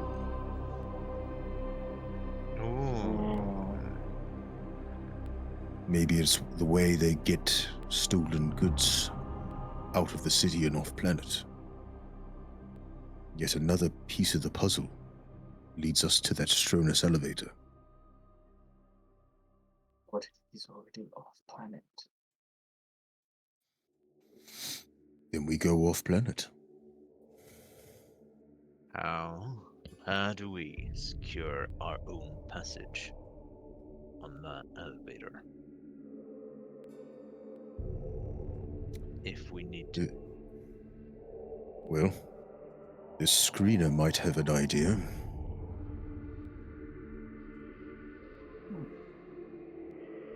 Sure. So? Though looking at this place, I doubt it would come free. Nothing ever is. So yeah, once I finish drawing up the maps and just showing where the tech gang wars are happening, compared to our schematics, just to give us hotspots, make us a little bit more aware of maybe danger zones, to be more aware of those particular areas if we're walking through, driving through, just to help give us maybe an edge on potential ambushes if we're a little bit more aware physically instead of maybe, Yeah, definitely. I like that. Yeah. I like that. Yeah. As you walk into the main room proper, you do see a door at the far end. You see two doors over here, and then you see the two groups of people happily playing pool and tarot cards. They are merrymaking, it's raucous, there's a lot of swearing, shouting, a few bottles being smashed on the ground, all the usual things you might expect in a dive bar. You, Gerhardt, do catch the eye of a lot of people, being the largest man in the room. You lost there, matey! Matter of fact, I am. I'm looking for a screener. Dr. Screener. Screener? Oh, another one come for the butcher's block, I see. Hey, no worries. Yeah, screener's through there, mate. He points behind him. You go through there, he'll see you. If you want some real fun, you go through that door where you are. I tell you, those augmented women, gorgeous. Things they can do with their mouths. Has anyone else's code sound like robots? Yeah. Everyone's delayed. Everyone's robotic. Yeah. 29 MS. What's happened? Signal's gone out like massively. No, it's everybody. God, 5,000 milliseconds.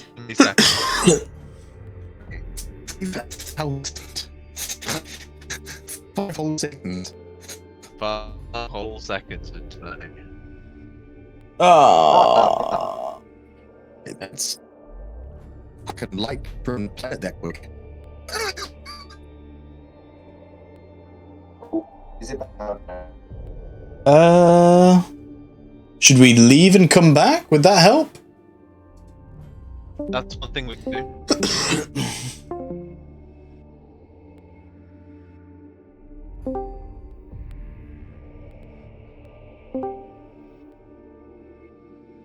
Someone speak? Is that a bit better? Hello? Yeah, much better. Yeah. So I Bloody hell. Any of that. Yeah. Right. So he goes, you on screen? You here for screen? Are you another one for the butcher's block, are you? No, don't worry, he's just through that door behind you. That door you're looking at, that's where the real fun is. I tell you, those augmented women, things they can do with their tongues. It'll send you sideways. Good to know. It is good to know. The heads up.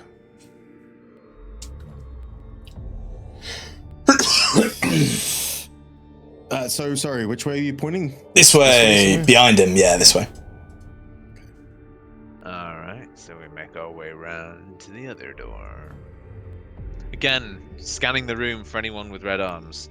Yeah, you Get a don't. distinct feeling that none of them are here based on conversation and what people are saying. You don't see anyone with red arms at the minute. As you enter the room, you do enter a more clean-looking room. The floor looks at least like it's been mopped this century. There are stacks and stacks of boxes. Some of them old industrial crates. Some of them clearly boxes with the stamp of the Department of Ministorum attached to them. Why and how they got here is anybody's best bet. A lot of them are open, and inside there are various augmetics of a kind: arms, legs, eyes, torsos, all sorts of weird and wonderful things that could be inserted into a human body. As you look towards the room, you see six surgery tables. You see 3 scantily dressed ladies with spiky hair, tattoos, piercings, and you also see a gentleman who looks like this.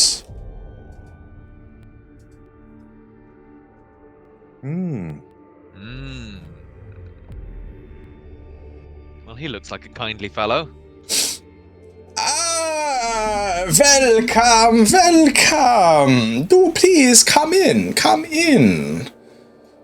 Are you here to be made better? Yes?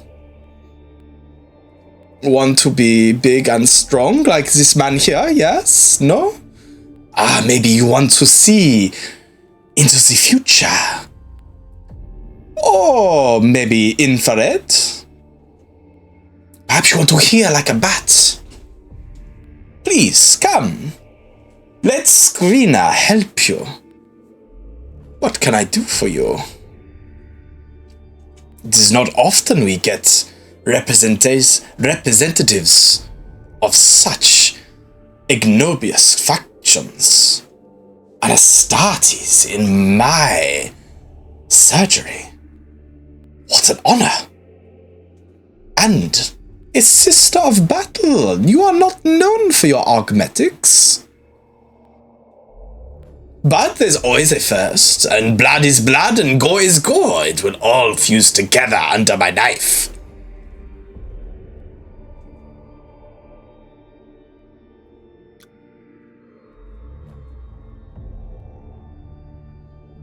Stunned. She's scowling. Well, I just didn't want to take over because I was just doing stuff in that room. No, I'm trying to process. For the moment, it makes sense for Paul to not necessarily stand too far out into the limelight just yet, based on the fact that he's keeping his identity covered. But the little man in the back. I can give you lungs that will remove the need for that respirator. I am a wonder with my fingers. Just ask any of these ladies.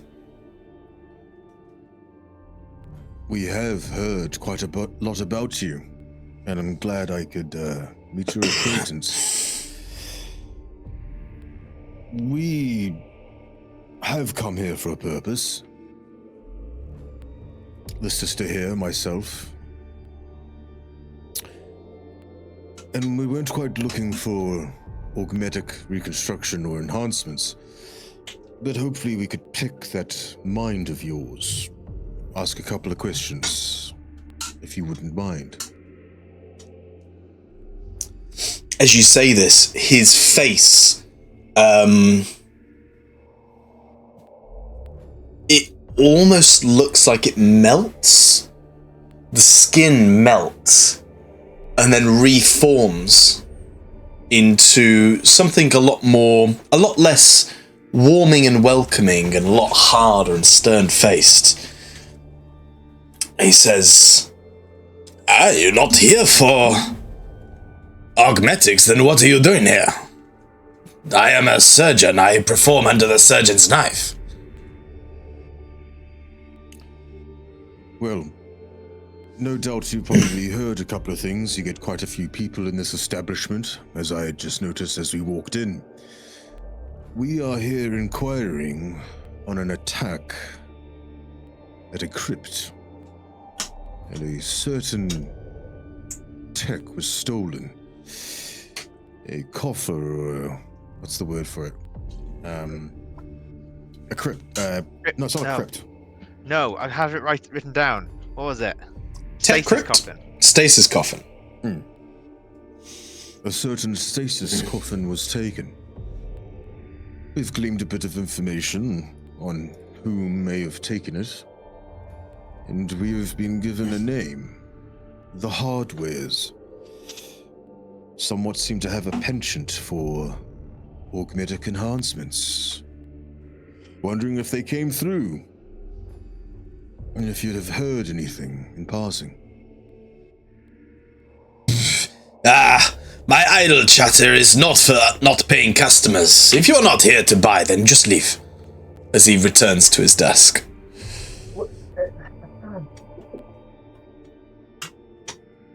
One of us here needs a respirator.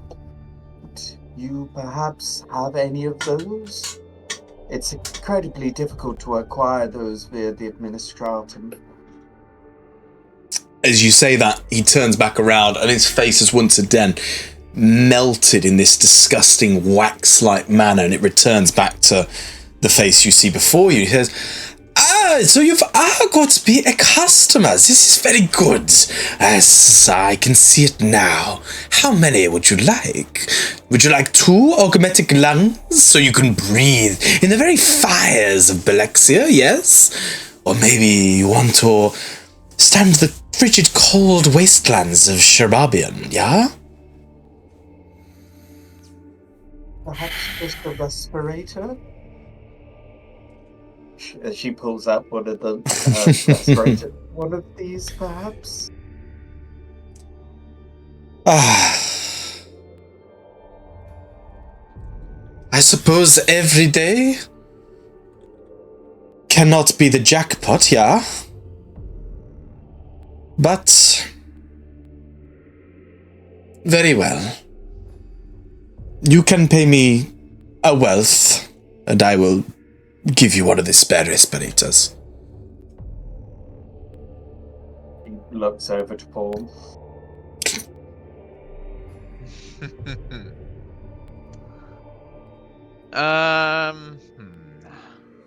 Throughout this entire scene, I've been trying to figure out how Paul would sort of interact within this space.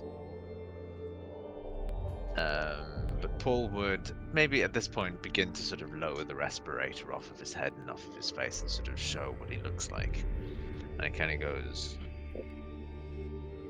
"While your offer for lungs that can tolerate this environment is indeed a tempting one, I am not exactly one known to be flushed with cash." And then he also kind of gestures up to himself. "Neither do I think you are sanctioned to work on someone such as I." Ah, but please, don't worry. Look, all of my augmetics, they come straight from the Department Ministerum. They have their barcodes and serial numbers and everything. We don't scratch the records. It's all very above board here at the tune-up.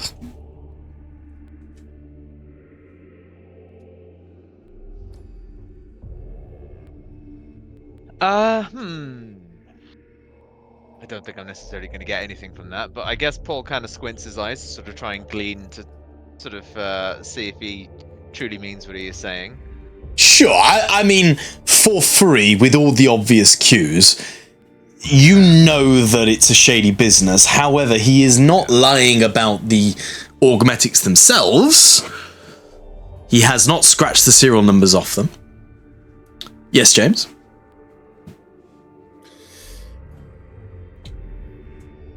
Would you be more willing to speak and help us out with what you may know if we were to do some business with you? Well, if you're a paying customer, then of course I'm willing to idle chit-chat with you.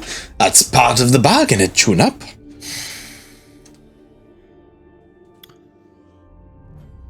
How proficient are you at subdermal armor implants into the skin?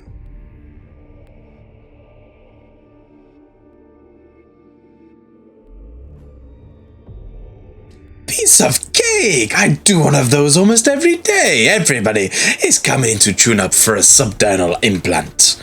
That's no worry.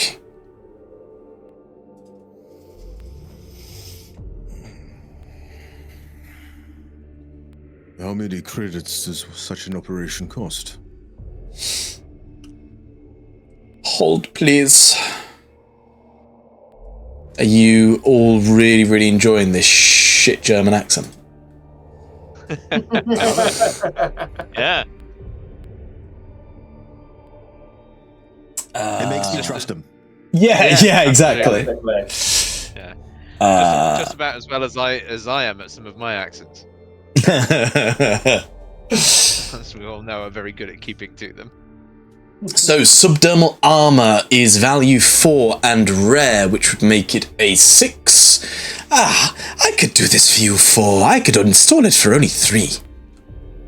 And that's a 3 influence, not wealth. Oh. That's pretty cool. Am I able to tell if he's proficient or if I'm going to some sort of butcher? Well, it's an existing shop. It is a shop. It's not like it's in a back alley.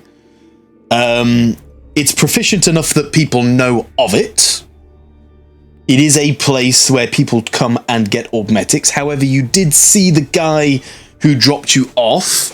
There were augmetics that were sparking, lungs that were coughing. The area looks clean. He looks like a surgeon. But you are getting something at sparking. You are getting something at half price.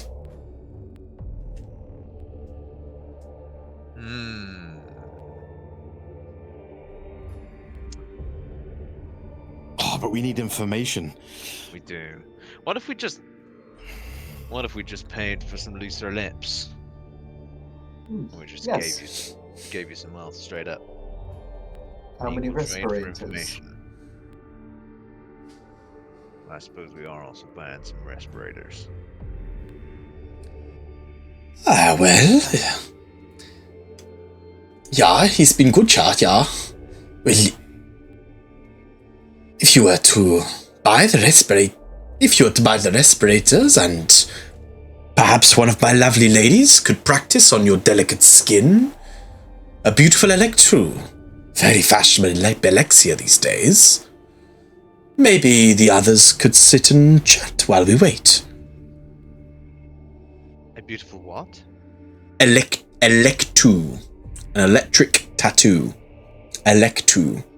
Like what the Fulgurite Priests had, and some of the tech gangers have got it. Yeah, alright, cool.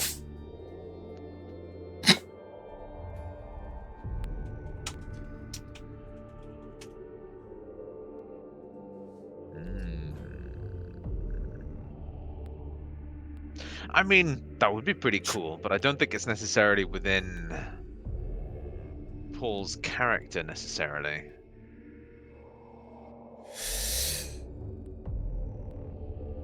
I mean, it's not in any of your characters. No, I know. We're all not from this world, socially. What's not in our characters? What? Something to do with the ladies? Well, Getting the tattoos, I think. Oh, no. No, that doesn't have combat application, therefore it does not adhere to the Codex Astartes. And Paul doesn't necessarily want to stand out any more than he already does. But she just whispers into Paul. You could get a symbol of the Empress somewhere where people can't see, my brother.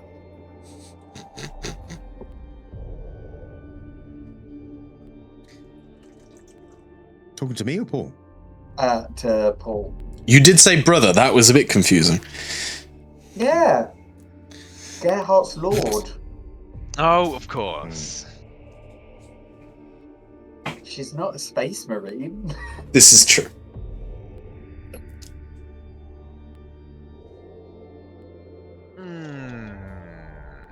Okay.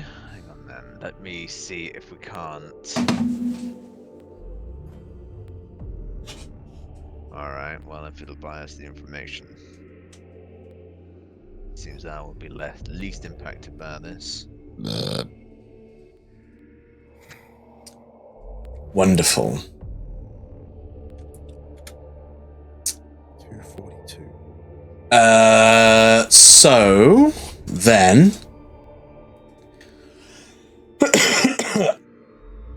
I will require a DN2 influence test, please, from somebody. Or we're gonna have to give up some wealth. I'll give it a go. DN2. Okie dokes.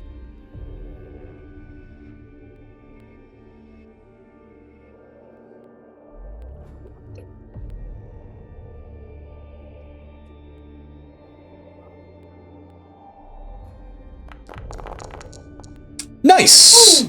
You pass. So, you see, as the negotiations are going backwards and forwards, you finish on agreement. He says, Wunderbar! And he clicks his fingers, and one of the ladies grabs a respirator and just chucks it over towards Paul. I assume Paul catches it. And as you catch it, you notice that it's clearly been used before.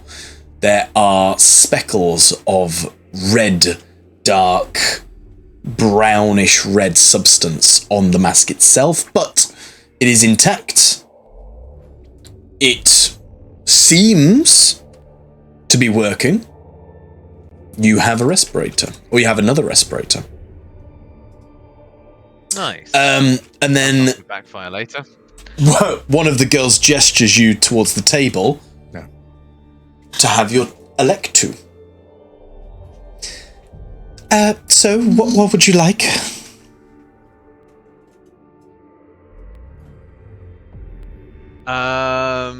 Right. Okay. So he starts like unclipping his flak armor and sort of takes his top off, tries to sort of pick an area that would normally be covered by clothing. Maybe on his like shoulder or something. Sure. And he will request an orbital system that consists of a star and 2 planets, but the planets are on the same orbital plane on opposite ends of the sun, and one of them is entirely broken into fractures. Ah, nice. So you jump up on the table. She's going to do a tech test. It's kind of intricate. I was going to make it an easy one, but I'm going to say DN3 because it's a bit intricate.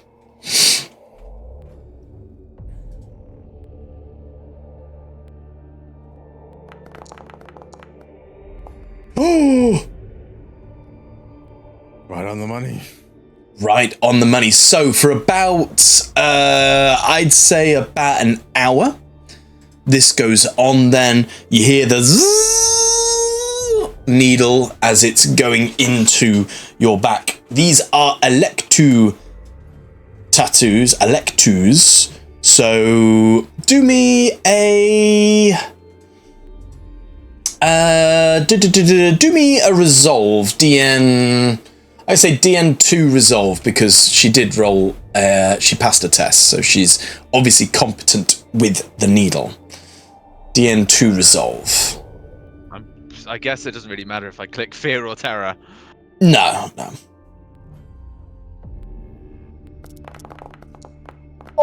Oh, beautiful. Why is it? Why is it now that I roll so well? Wow. when it literally doesn't matter. Poul, right, I'm gonna. The ladies, they're used to people moving and shifting around during this procedure. It would usually have electricity sort of flowing through you. It's painful. It burns. You are silent as the grave. You don't even move. They often have to strap people down. Nice. Yeah, I basically go into a happy place, a meditative state, as I just nice. Basically separate my mind from the sensations of flesh.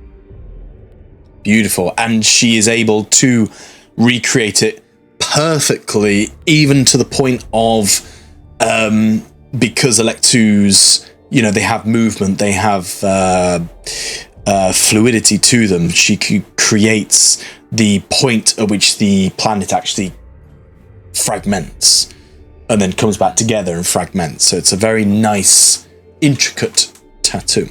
So while that goes on,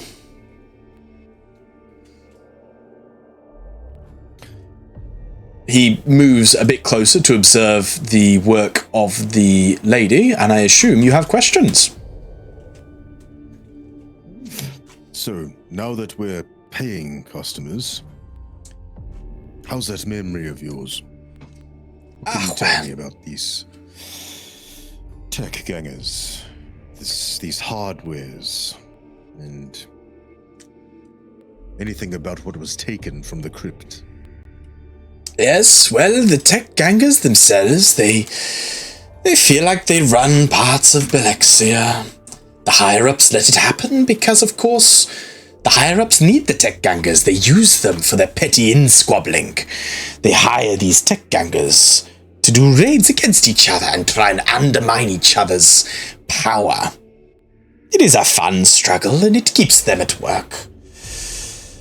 So you have many different tech gangers, but the ones you are talking about, the hardwares, they are a new gang. I was not aware of them until recently. They are up and coming. But They may have done a fatal error. Seems that the secretary have hired these hardwares to steal from Vakul herself. I'm sure I do not need to tell you two, you three, who Vakul is, and how important she is to Belexia and Avakras. Well, they have taken, I believe it is a coffin, a stasis coffin from her. I have heard terrible things about this coffin, but it does not surprise me that they have sent you here, eyeing up Geha.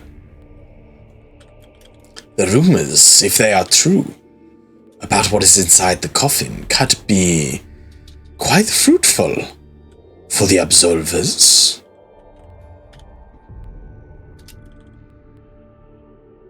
What is inside the coffin? Or at least rumored, sir. You can only put so much stock into rumors, but I have heard that the chapter master of the absolvers himself lies dormant in the stasis coffin. But who listens to rumors? It is a myth. It's probably something trivial. Maybe a Xenos scam. Augmetics from the Golden Age.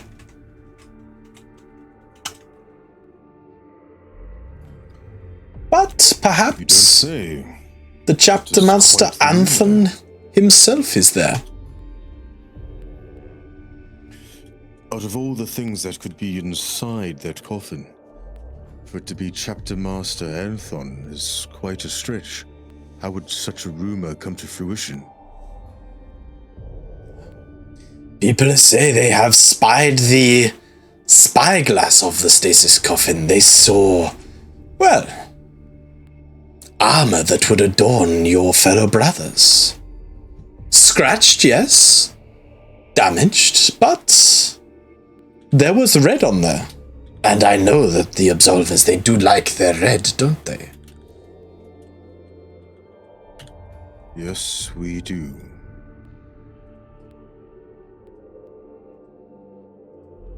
This is valuable information.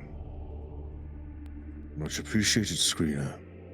But it is second-hand. I do not know for this for definite. But my paying customers, they do get to know the information I know.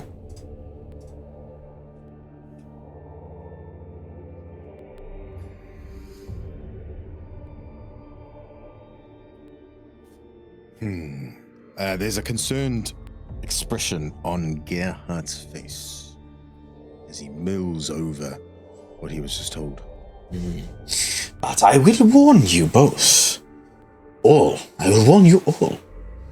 The Adeptus Mechanicus, they will not take this work of the hardwares lightly. It would not surprise me if they were even on this planet anymore. Vakul is known for her wrathful vengeance. The closest place they would leave here would be on the Stronos elevator. It is not easy to requisition travel off-world, but... And he kind of leans in closer and just whispers, I did hear that they are auctioning off the coffin itself. And they will sell it to the highest bidder.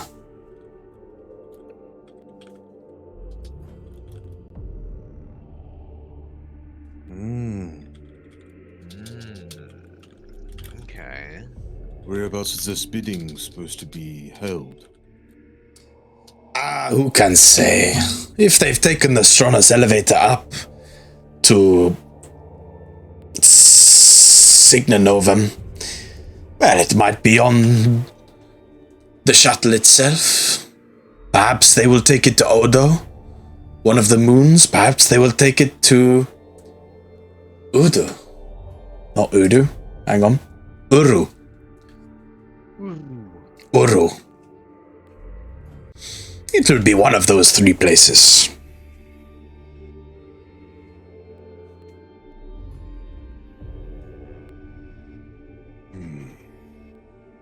This changes things. Even though they may be rumors, it is one hell of a rumor.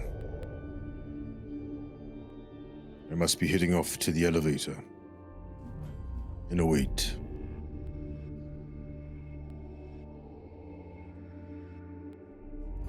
Why are you so interested in the stasis coffin?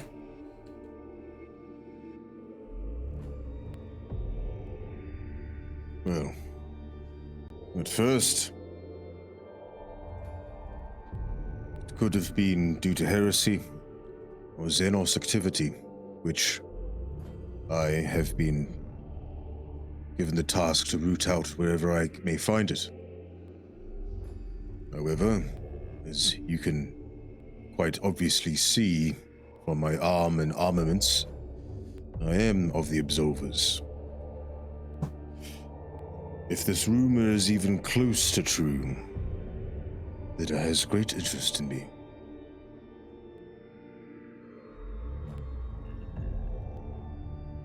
More so than ever.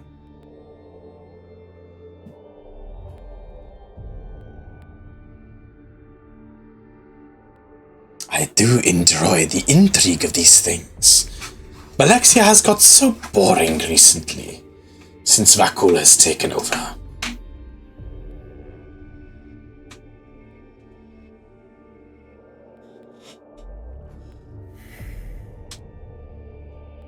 How long has Vakul been in charge?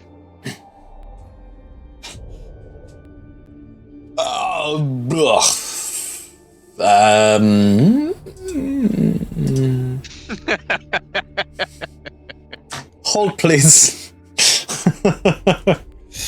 Longer than I can count.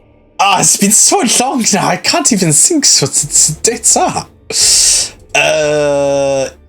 There is not enough lunar cycles in the sky. It was not coming up quickly, so I will just say, it's been a while now, but since the Princeps Ultima Golbesso, since he has most likely died, Vakul has taken over as the self-proclaimed regent. I don't know how long she's been regent now. It's certainly a few years. But she has been swift and decisive in her actions.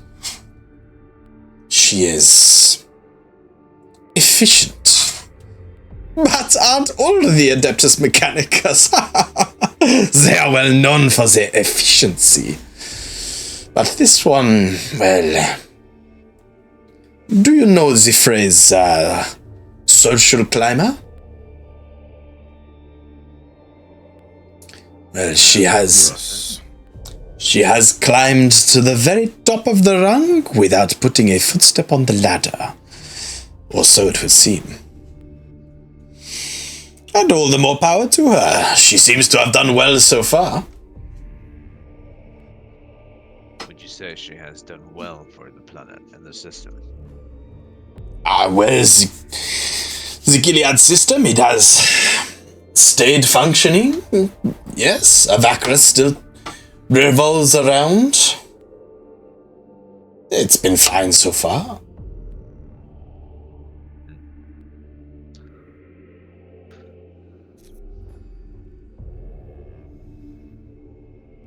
Paul, if you are done with your scribing, we should make our way to this elevator.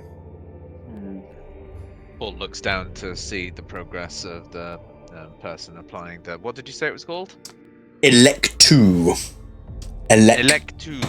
Elec, E-L-E-C, 2 T-O-O. Electu. You're... I kept forgetting, so wrote down luminescent tattoo. Yeah, sure. So he's looking down to see the progress of it. Yeah, it's practically done at this point. It looks gorgeous. All right. He sort of looks at it with a degree of respect. And then I guess just like recloaks himself. Ah, it was a masterpiece. Well done, Lexia. You will eat tonight.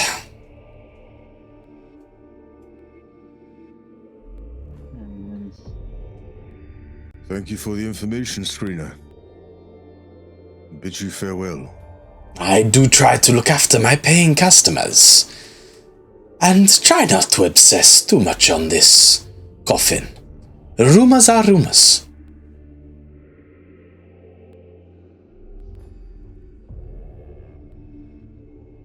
Nods and walks out the room. Magenta walks up to him. Sorry. I was gonna Paul would say, I suppose for the hardware's sake, it had best stay a rumor.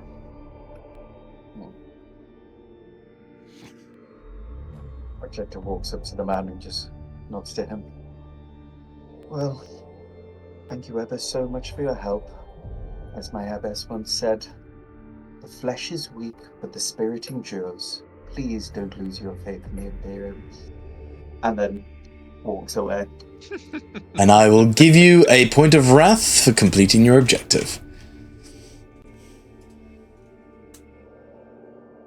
Okay.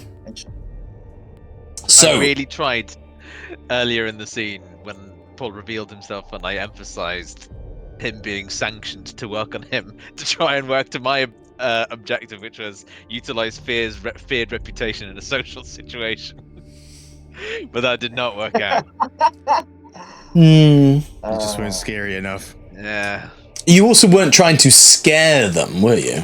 No, I know. Yeah. My implication, I guess I was eventually going to work up to the implication that, you know, in this hot and fuzzy environment, I might be losing a little bit of control, but it doesn't matter now. Scene's moved on. Are we away from people now? I don't know. I can't see your token. Where are you? I'm next to Gerhardt now. We're leaving. Yeah. You're leaving. I am collecting tokens on the bottom of my screen. Nice. Oh, sorry. I've got 4. Oh. Why is that? Oh, that's annoying. This is what happens when I do my own macros. My lord. Yes, sister. I understand we have been tasked with this mission. But if Ostia taught us anything about the Mechanicum, do you remember Zamfar? I do. They have their own desires and their own aims. I know what we've been tasked with, but I could only imagine how much it must be weighing on you, what you've just heard. Sister, if there is even a 0.1% chance that Chapter Master Anthon is inside of that coffin, then regardless of any mission I am given from anyone other than the Absolvers, I am oath-bound to find the truth.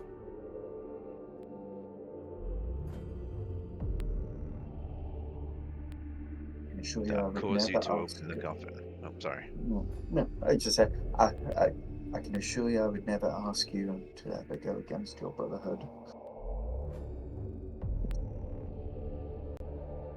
I know you were asked not to look inside that coffin, but I would be doing my chapter a disservice if I were to hear such a rumor and let it slip through our fingertips. Chapter Master.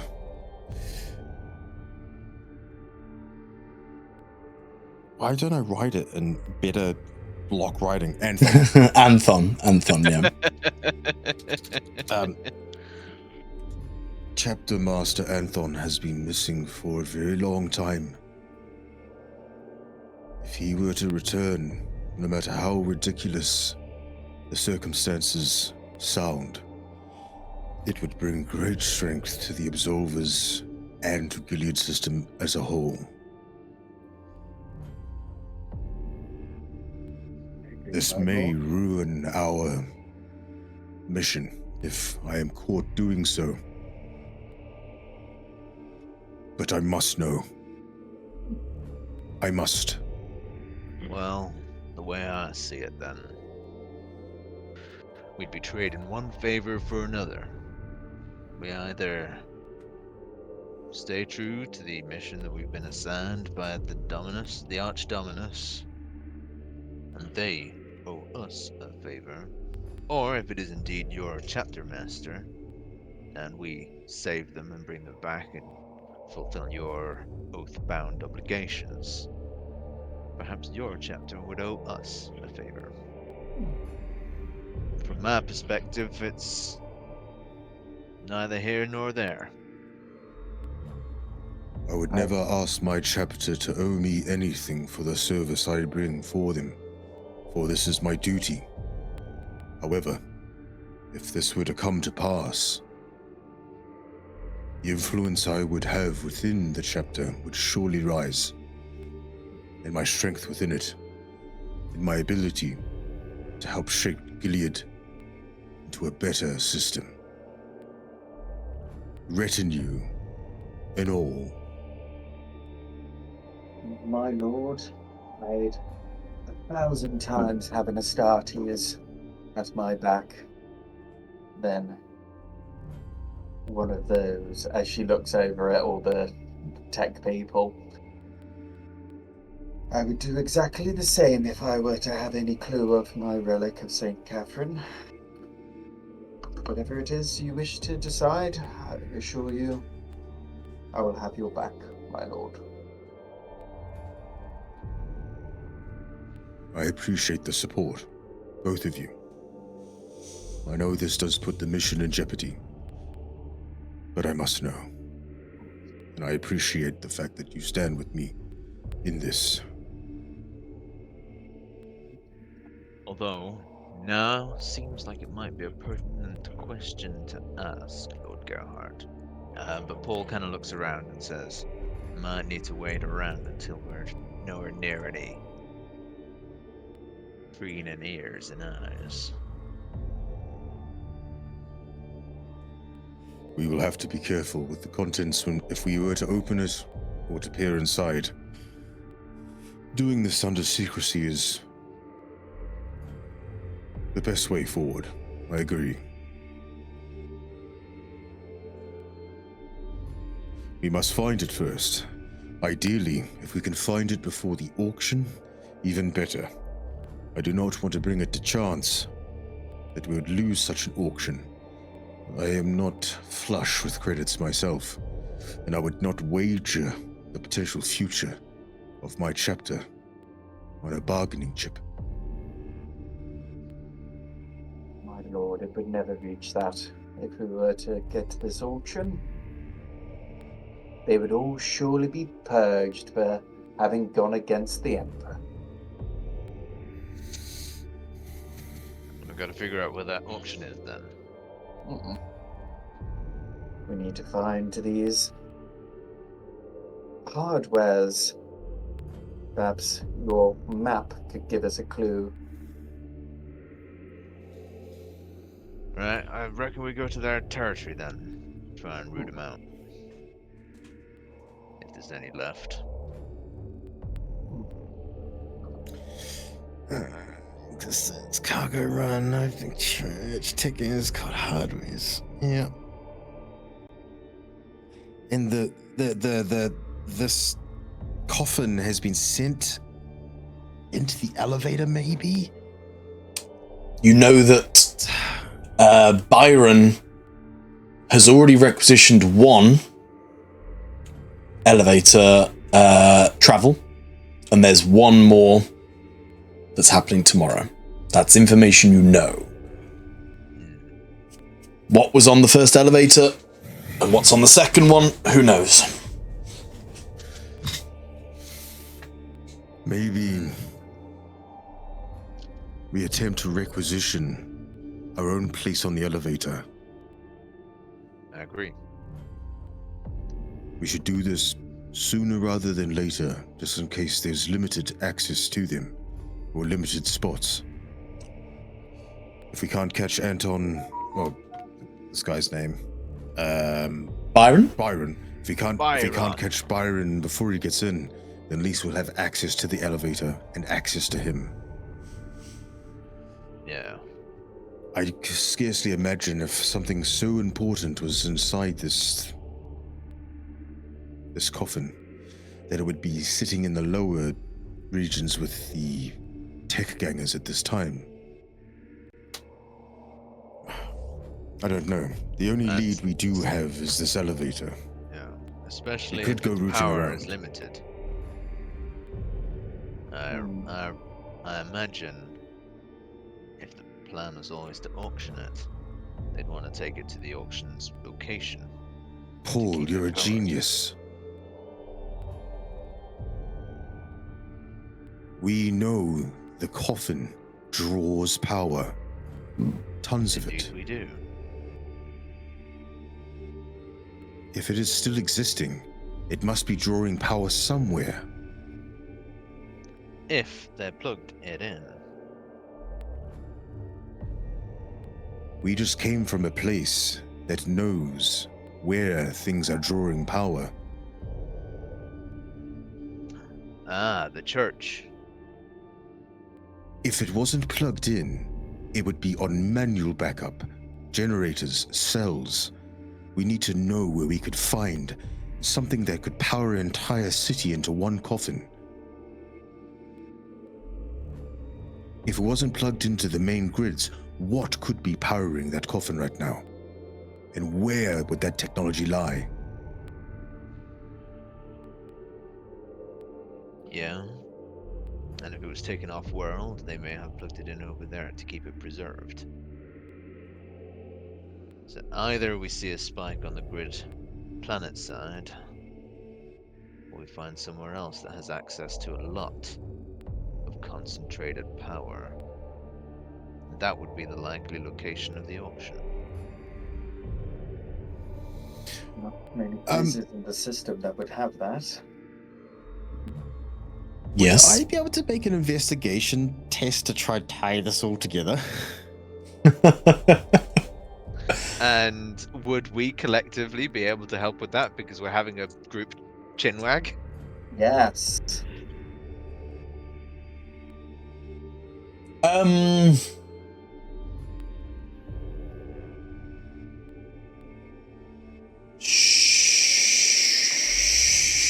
Sure.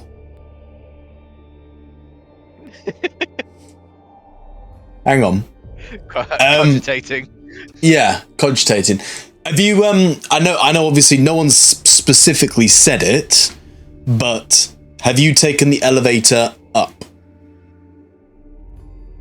Yeah. Or are you still We've walked to the elevator, so I imagine we're having this conversation while it's on the way up or something. Yeah. Cool. Okay. So,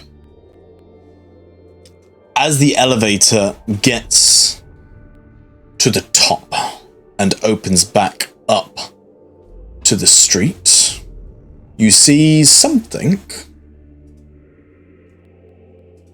similar to this. Ooh. No. Now,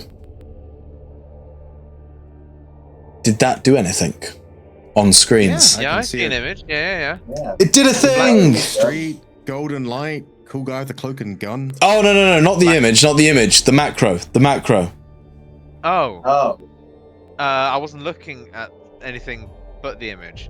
I can see an eye. Oh, the macro check, the Inquisition thing changed. It changed. It did the thing. Huzzah! So One of my 4 changed. delete the other ones that hasn't changed. I don't know why it keeps opening up more ones for you. You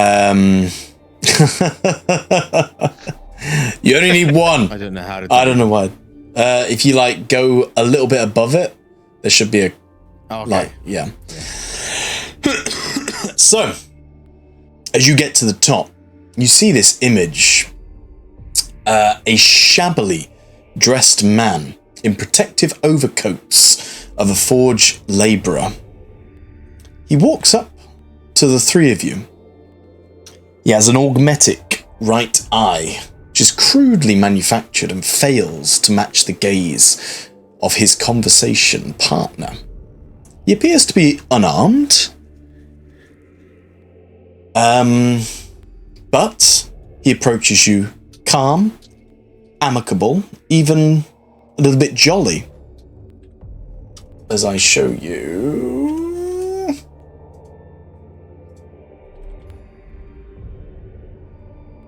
this image. Okay. He says, you three seem like a likely lot. Were you getting a couple of augmetics at the tune-up? In a manner of speaking. What can we do you for, sir? Me? Oh, I'm just here for a little chat, that's all. It just seems a bit out of place, really. I mean, I've been on Belexia for quite a few cycles now. I don't think I've ever seen a scout marine, sister of battle, and I mean a sanctioned psyker. Now, they're a bit of a rare breed. Attention. The fact that he knows all these things. Argenta, what are you doing here? Names? He's named Argenta? In character. Shouldn't you be on Enoch? Who are you? And why shouldn't I kill you? Hey, whoa, no need for that. I'm just here to help with Tango Mike's investigation. On whose behalf? What do you mean? On Avacaris's behalf, of course. Somebody's stolen something very important. What would you know about that?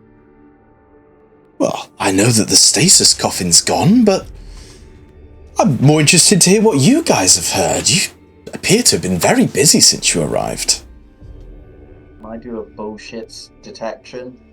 While Argenta's doing that, Paul's gonna sort of go, I'm afraid perhaps we've started on the wrong foot here. It's unfair that you happen to know who we are. What is your name, friend? My name? My name is Loxon. I'm just a Belexian criminal investigator. As his eye kind of like dizzies about. As you are all clearly suspicious, you can give me a DN7 awareness or tech test. DN7. DN7 awareness or tech test, your choice.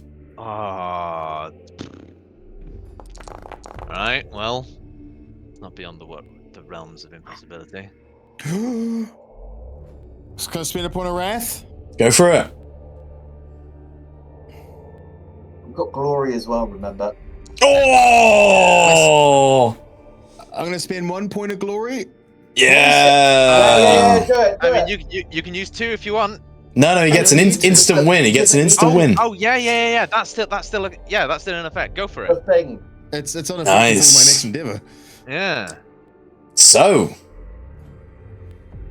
Lord Gerhardt, as you eye this strange new individual with a little bit of suspicion, he does look as described, but there is more to him than meets the eye. He appears to have a digi-laser built into the augmetic in his finger. Visio augmetics installed in his eye, and the carapace, and his overcoat clearly hides carapace padding. There also appears to be a bulge of some sort by his hip that would potentially be a weapon.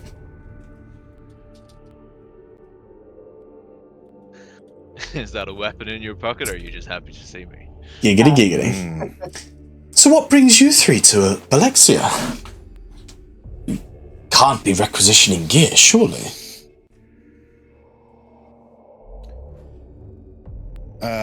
Yeah. As it happens. Looking it up and down, looking at his hip.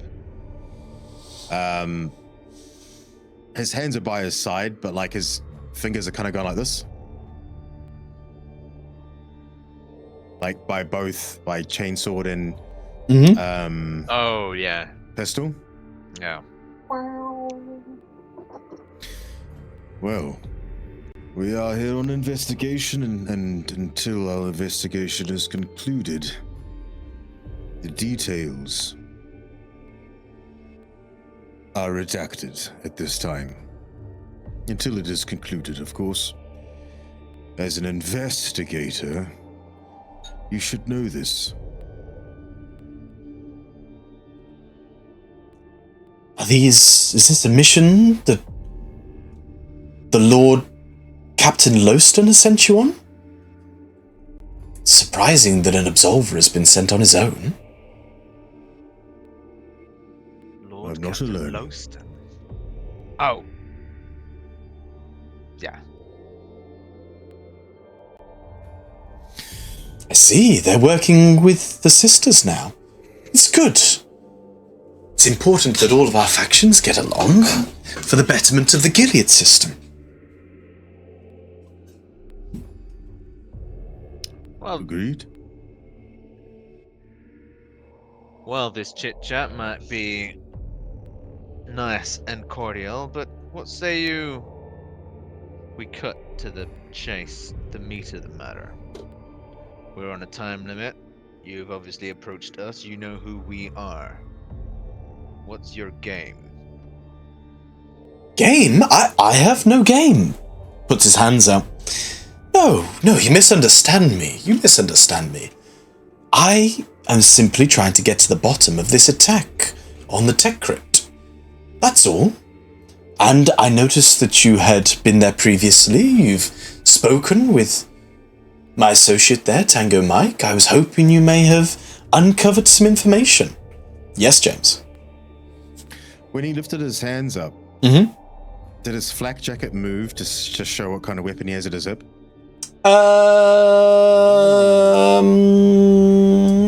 Yeah. Yeah, I'm not going to say you have to spend a wrath for that. I said, can't get my words out. Decorative? Not decorative. Narrative Declaration? Narrative decoration, thank you, yeah. Oh, no. Ignore me. Ignore the bump. There is no bump. You see the... He was just happy to see us. He was just happy to see you. You just see you notice the digi-laser. Dick. You notice the big dick digi-laser. I don't even know what that is. It's essentially a powerful las gun in his fingertip, essentially. Oh, okay. Would a criminal investigator have that? Who the fuck How would our knows? dead to know? We're on Belexia, man. Anyone can get whatever they want. For a prize. For a price, as long as you don't go through the official records. Well, Loxon, as you may know, in an investigation, details matter, and also your sources and who you leak them to. We don't know you. So whatever information we have garnered at this time wouldn't be the wisest to spread on to anyone, hence why we are conducting an investigation. If there's anything untoward, the right authorities would be duly told about it. But as for now, playing the cards close to the chest is what any good investigator would be doing. As I'm sure yourself would be doing the same thing. I couldn't agree more. I could not agree more. And as the relevant authorities, I would greatly appreciate it if you do pass on any tips, but I cannot force you. And I'm We sure... have nothing concrete. Do you have a mark We'd of only your be getting you authority? chasing Oh, your sorry. tail. Once Well- we have something concrete, something we can follow, then if you are who you say you are, then you will be alerted. Until that time, we must do our due diligence. Well, here is my Understand?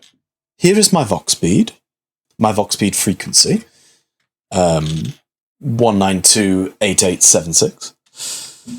If you do hear anything, any tips, anything that could be of use to the investigation and to ensure that the perpetrators are brought to justice, do not hesitate to get in contact. A swift resolution to this is good for all parties involved, wouldn't you say? Couldn't agree more.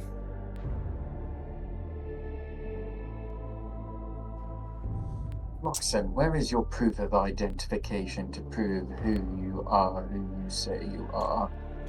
We wear our titles quite literally. You, on the other hand, could be anybody. You're right, Argenta, yes. I could be anybody, I suppose, but trust has to be earned. Trust has to be earned. He smiles at you and just starts walking away. That goes both ways. Paul says as he walks away. Final word. As he walks away, Gerhard looks to Poul and Argenta. While we're looking into the hardwares and the location of this coffin, it's prudent to ask around for this Loxin. See what else we can find. Who's to say that's even his real name? He could Well, have just... we have a general description of him. He does stick out.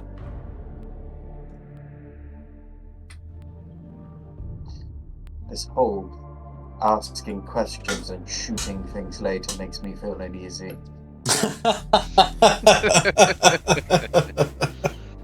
If you have a Okay. feeling, sister, where we're going, there's going to be plenty of shooting to go.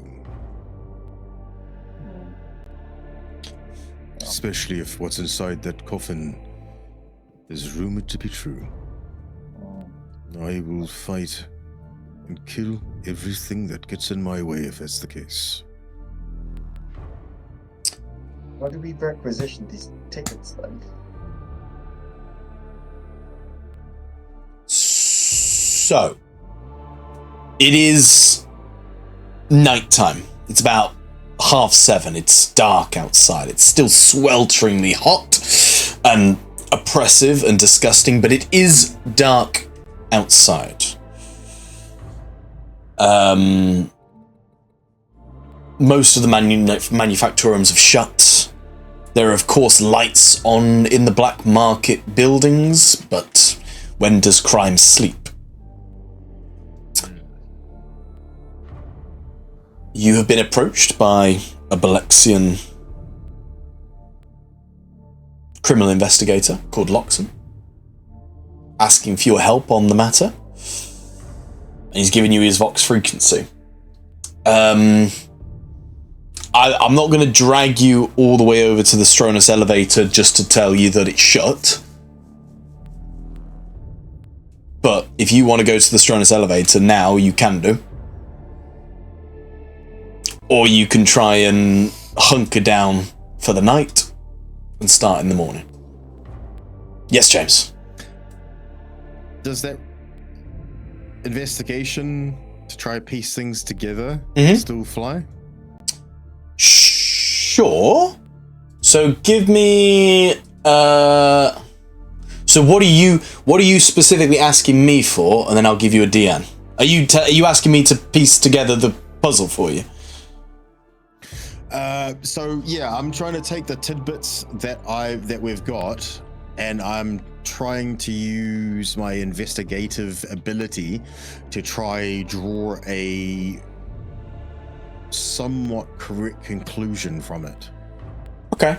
Give me DN 5 investigation then, please. If anybody's going to help, say so now. Yes, can I help? Would like to. I think Argenta's help is probably going to be more effective. Okay. Depends. So, what can I add to help? Can I add scholar? It's on you to argue what you're going to add as help. I need you to roleplay what's going to help.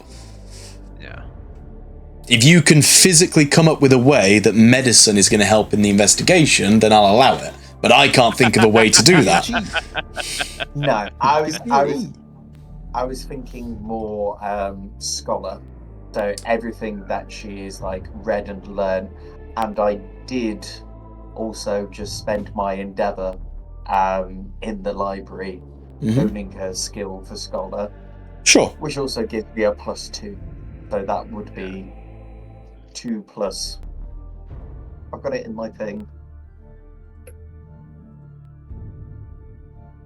Yeah. So it sounds like your help is going to be more effective. I otherwise was going to argue for investigation, but I've only got a 1 in that. Okay. So then, I think I've got a trump card that I'm holding on to for later. I'm happy to say that you can use your scholar to help, because you're essentially being a soundboard. You're using your keen mind to piece together the puzzle. So if you want to do that, it'd be you've got 3 + 2, so it'd be a 5 bonus dice. Yes. Okay. Yes, Ed. Add my faith to that. If you want to add your faith to that, it'll be 15. Okay. Wow.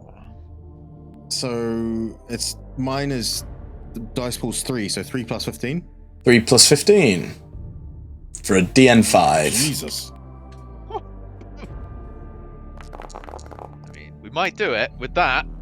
Oh, wow. Oh my god, 19! Look at that. 1 to glory, Yeah. 1 to extra information. Sure we can afford that? No, I don't think you can.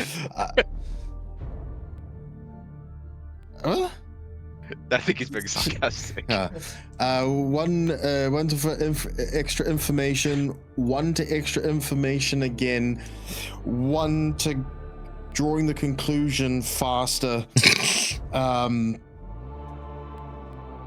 and what's the other one? 1 for I don't know, better outcome, quality. better outcome. Yeah. Holy sixes, Batman. Holy sixes. The power of the God Emperor himself just shines through Argenta's eyes as she glows with this beautiful radiance, as out of her mouth just comes the words, "Go to bed and then go to the Stronus elevator and take it up and see what happens." That's as quick as I can do it. Okay. But I'm happy to break that down and tell you that you know that the hardwares have attacked, or you're pretty confident the hardwares have attacked the tech crypt. They've used the Fulgurite Priests to help them in doing that, because tech gangers aren't very clever, or they aren't high up in the social status. So they've used the Fulgurite Priests to gain entry to the tech crypt. They've then taken... The Secutori hired the We know that the Secutori have hired the gangers to essentially undermine Vakul and the work that she's doing on Avacrus. You know that the stasis coffin contains some sort of space marine, based on the rumours from Skrina. You know that it is likely that it is already gone up the elevator, considering one left yesterday and there's one more going tomorrow. But there's no real way for you to have known from that whether it's on the space station, Uru, or Odo. Is that good? Yeah, with a request. With Agenta's help, he goes, I know what we must do. With your words and your holy litany filling my mind, we must sleep and go to the elevator.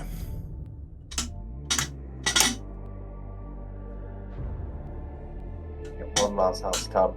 Could we also, out of that, know if this Loxing guy is a fucking dodgy bastard or not, or an actual investigator?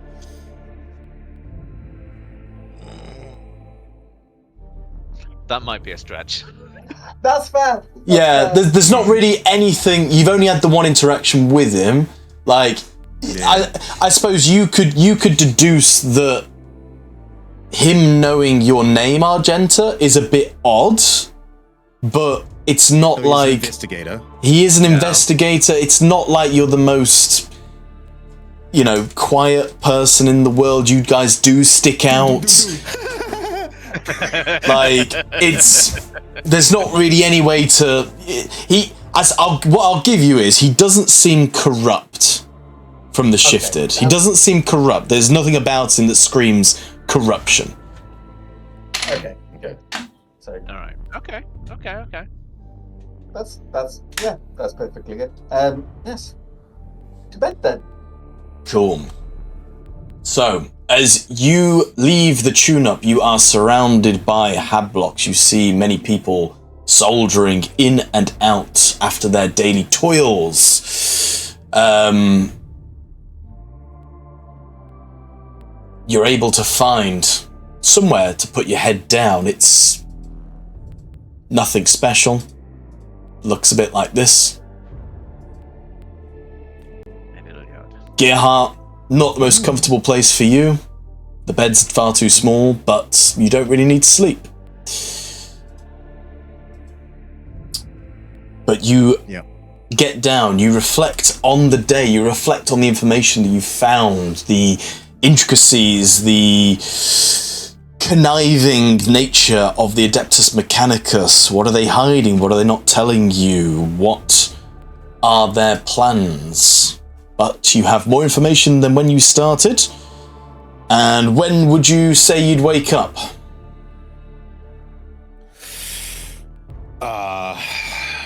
Early morning, probably crack of, right? We want to get up probably 6 in the morning.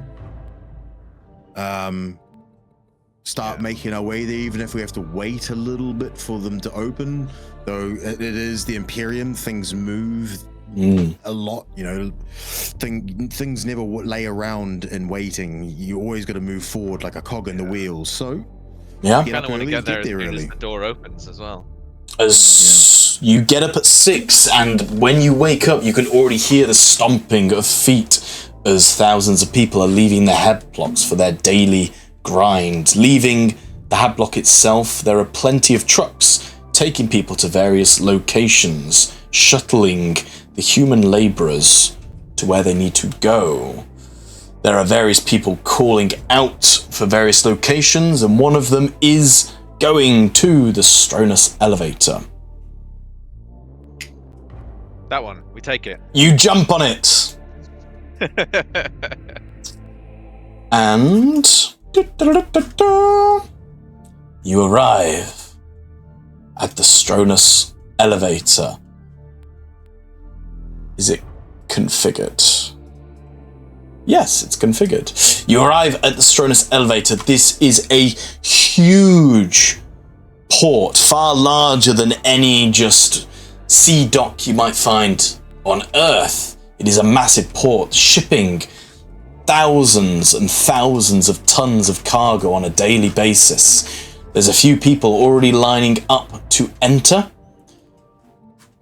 There is a fence in front of you that is stopping entrance, but letting people in one at a time. You see two buildings, one smaller single-story building or ground floor building where people are talking, scanning people in, and you see the larger building at the far end.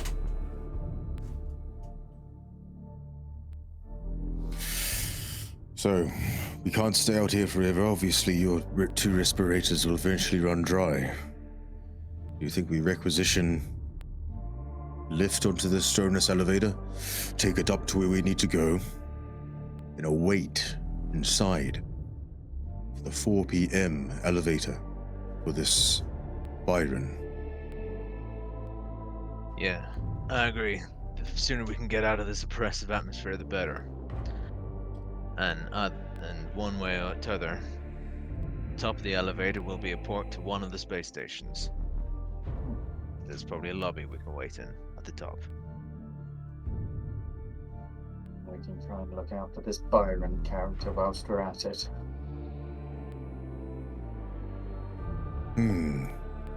We don't have a physical picture of him, do we?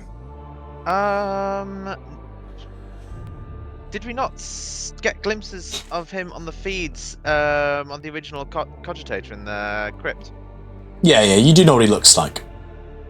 Okay, forgot about that. Yes. Okay, then that's a good plan. Get out of the heat and await in the lounge and look out for this Byron. Yes. I'd much prefer to be in the lounge. And move forward towards the elevator. The elevator. So, as you come forward, there are people going through and are being led through the locked gates. As you step up to the window, the gate locks behind as these people are let through, and you see a tech adept stood there waiting expectantly at the cogitator.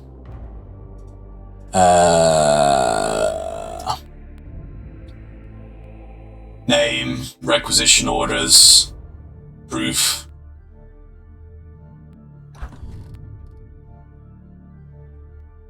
Proof? I think You said proof? Identifiers, right? Name, requisition orders, proof of access.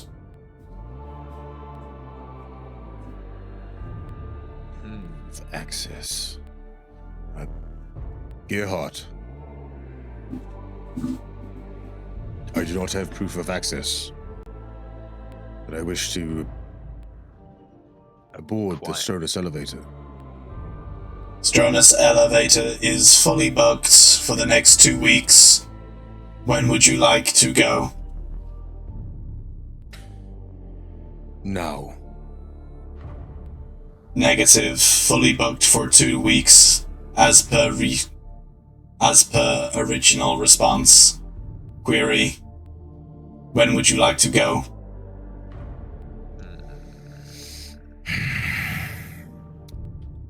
Ooh, how do we get through all this bureaucracy? Gerhardt steps away. Looks like it's fully booked. We can't force our way through. It would be unimaginable. The only way is if we nab Byron before he gets into the elevator. Yeah. But then we need to get into the elevator ourselves. And we don't Who need could to get train us? Perhaps this may be the time to name drop a certain benefactor? But they can't be known that with... There cannot be involved, Orgena. But there's no proof that we have this benefactor either. No ties. No. It would be hearsay. My symbol of authority only works for those who respect the rogue trader. What have we got on ourselves? You are holding up the line. Do you wish to requisition for the next shuttle in 2 weeks or not? No, we needed to get on today. Is there a way to get tickets on for today? The tech marine, the tech adept looks a little bit shifty, and he moves away from the window and is replaced by a new person here, slightly differently dressed. They wear the crimson robes torn into tape strips of a Lex mechanic. They are diligently tapping at a handheld data pad, a handheld cogitator, data slate. As he comes up and says, "You are affecting the punctuality of the Stronus elevator. Why have you not pre-ordered your ticket?" We're We are investigating. on the side. Oh god. You go. You go. We're investigating a potential crime. There were rumors of Xenos or heresy, which is why we are here. He sort of Paul gestures to the other two. Gerhardt when he says Xenos, and Argenta when he says heresy. Leads are taking us to the top of this elevator. We mean to cause no trouble, but we do need to get to the top. There is always a way. What can we do to grease the wheels? Ooh. These are sacred travel schedules. You wish me to deface them? Query. No more than if there is heresy or Xenos within the elevator or any accompanying buildings. If it is not quenched, there could be more heresy and dirtiness of the holiness of this place. So, I have two separate arguments going on here. So, Paul, about greasing the wheel, you'll have to do me a DN4 cunning test, whereas Gerhardt, you'll have to do me either persuasion or intimidation, your preference, but it'd be a DN6. Damn it, I should do intimidation because I've got a 9. I've got a 3 in cunning. Alright, I got a 4. But Glory Heart has 4 glory here, so. Oh, wait, hang on. We had a regroup. What resets on a regroup? Oh, yeah. Ah, shit. Does everything reset on a regroup? I know Wrath resets. Wrath Glory resets session decision? to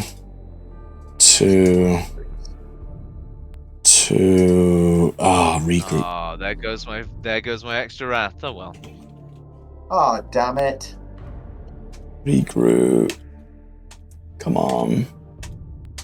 Regroup. No, it's a respite. Seeking a place. Respite is a long period of time. Strenuous activity. Shock and wounds are reduced to 0. Your wrath points reset to 2. Resetting wrath in this way increases or decreases. You cannot gain the benefits of respite. Oh, no. Ruin and glory stay the same. So you just reset your ruin, and Argenta, you get your 1 faith back. There we go. Okay. So, DN6 dice pool 4. Going for it. Could I help? Bit late for that. Fuck. That's fair. Wait, did you say Gonna- DN6 or 4? It was a DN6 for It's Gerhardt. It's a dice for DN4 cunning for Paul. Right. Okay. Okay. So wait, do I spin the glory after knowing his cunning or beforehand? Oh shit. Never mind. I'd like to spin glory. Boys, what do you think? Yeah. I was otherwise going to use one of my points of wrath on this roll. Okay, so how's 3 points of glory, just in case? Just spend it. Yeah. Go for it. Nice. So you instantly pass with the 3 glory. Well done. So, as you're explaining to the Lex Mechanic about the threats, he leans in a bit closer and says, there are Xenos here at the Stronus elevator. You have proof, confirm. We are currently on an investigation to confirm. Let's just say we've been on Ostia, Ankara, Xenos. We have been on Enoch, in a chapel, Orcs, Xenos. We have been on 2 different planets within months now here in the Gilead system, and on both systems we have found signs of Xenos and heresy. Avacaris is the 3rd planet on our investigations. We have yet to come up with the Xenos evidence, but it is starting to lead to this elevator.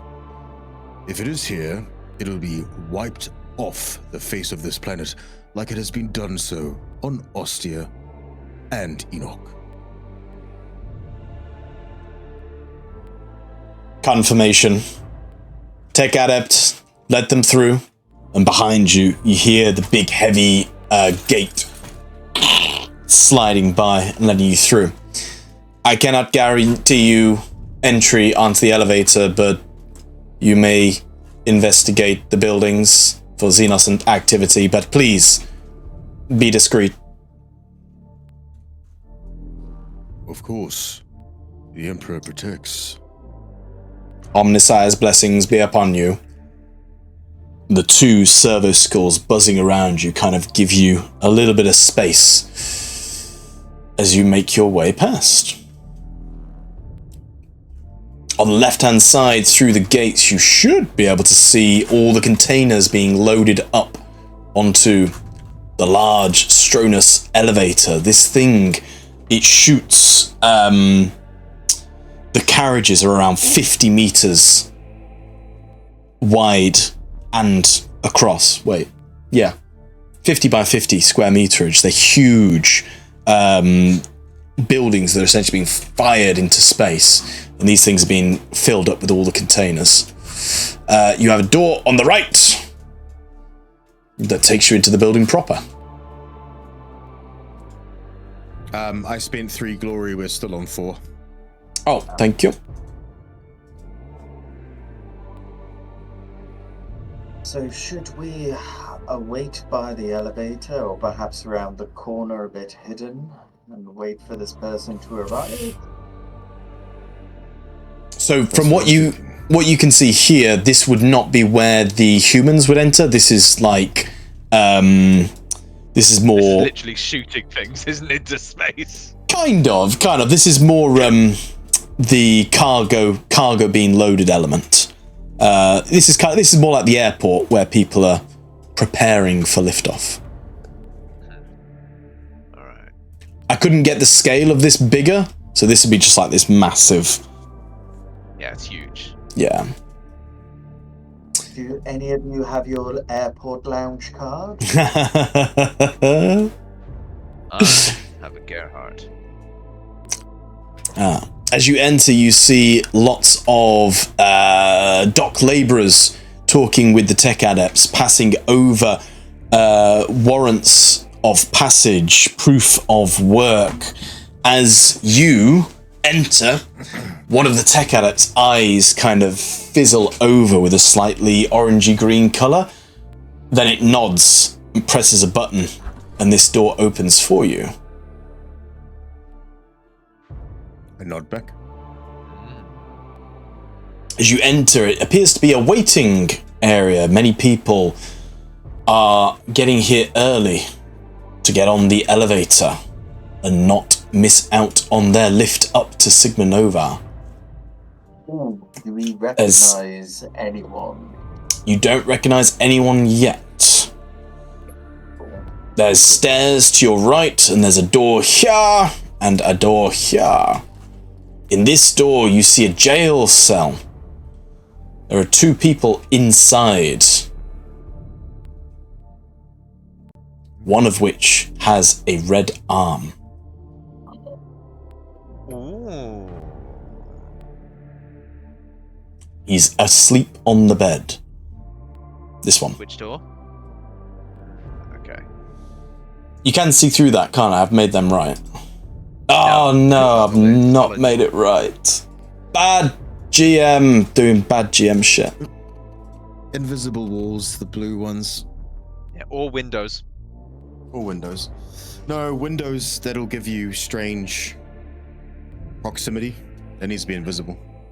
From the window to the wall, to the wall. Now you can?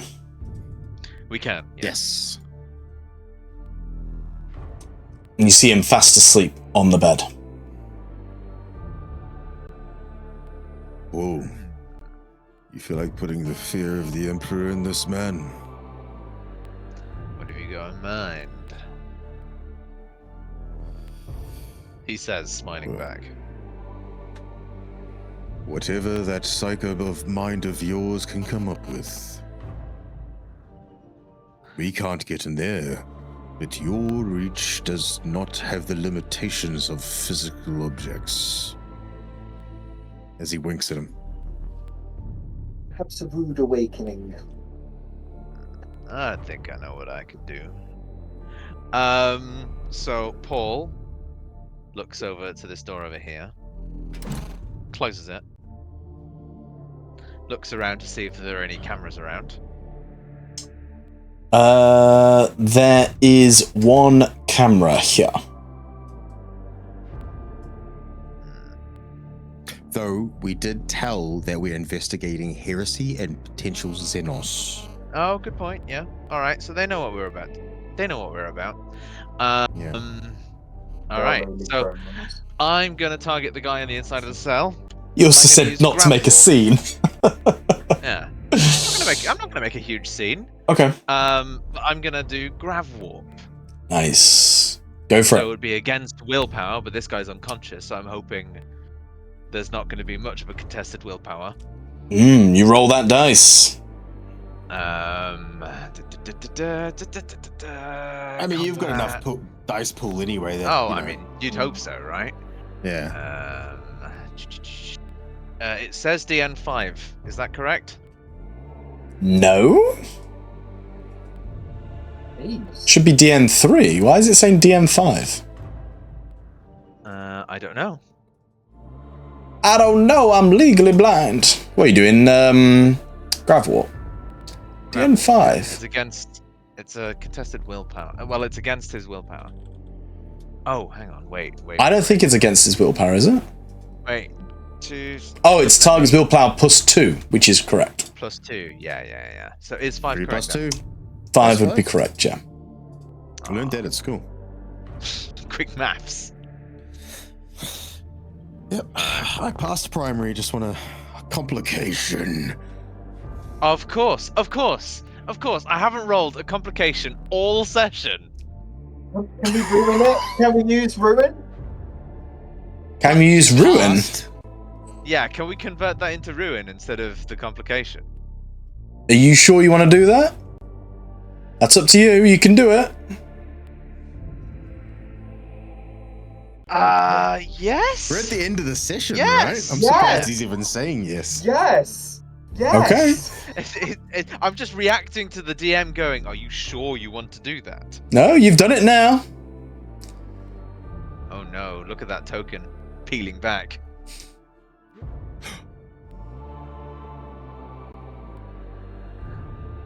What?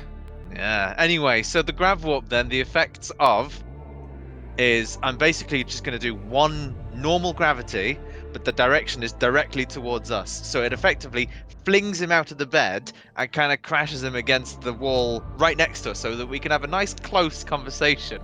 Nice. You do that as you channel those inner warp shenanigans. Feeling a weird presence at the back of your head, but managing to ignore it by pleading. As this poor tech ganger, why is he that? He's meant to be this. This poor tech ganger is thrown. It's not gone in thirds. It's not gone in thirds. No, okay. But by giving me the ruin, you've taken 2 away instead of 1. Ah, that's the consequence of our actions. That is the consequence of your actions. So the tech ganger with his red arm, it just bang slams against the metal grate as he just wakes up. Oh, what happened? Where am I? Oh, my head. Good morning. The fuck are you doing to me? Let me go with this stupid magnets.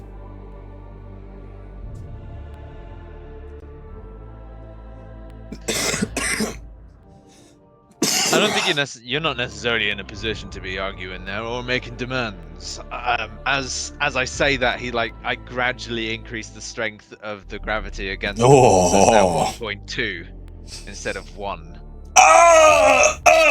Wait, you're not from the elevator. Oh, you're not the fucking jailer wanker. Who are you? And who are you? What the fuck are you? Pointing at Gearhart.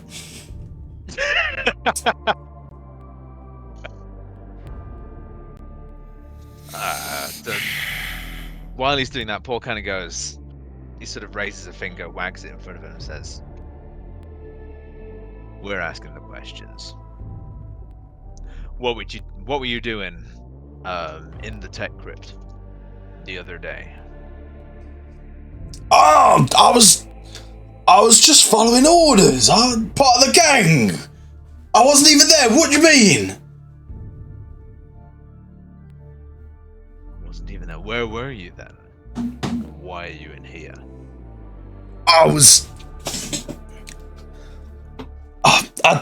I got a bit drunk before I turned up, but they wouldn't let me on the fracking elevator.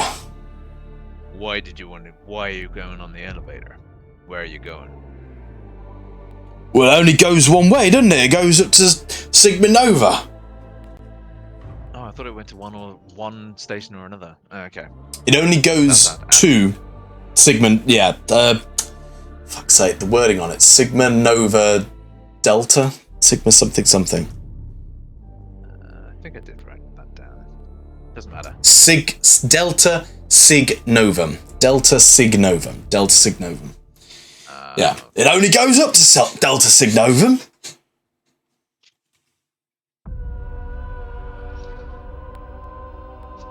How did you get passes? Who's asking? Paul strengthens the gravity a little bit.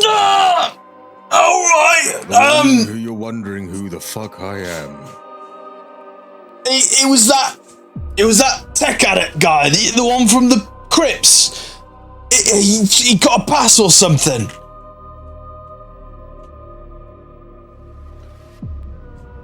The tech adept from the crypts from where you got the coffin allowed you to get passes. He got, yeah, we used his tag and we got the passes. Just lay off with what you're doing, it fucking hurts. You got his tag. Is he dead? No, he's not fucking dead. He's the only stupid cogboy that would keep that thing going. Thing? What? Is that thing going to an auction by any chance? What have you heard? I mean, I hadn't heard about no auction. What you on about? Just a little bit stronger again. Yeah, all right, yeah. Yeah, they're gonna auction it off to the highest bidder with a few other bits. Where? It was on one of the moons. Oh fuck! Will you lay off? I've got a fucking headache here. Just, God. Little bit tighter. 1.8.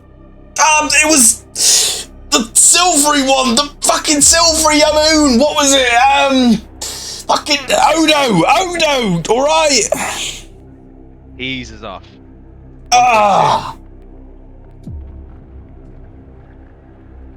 All right. Oh no.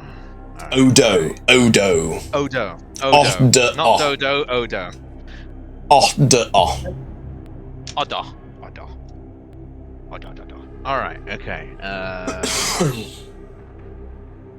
right.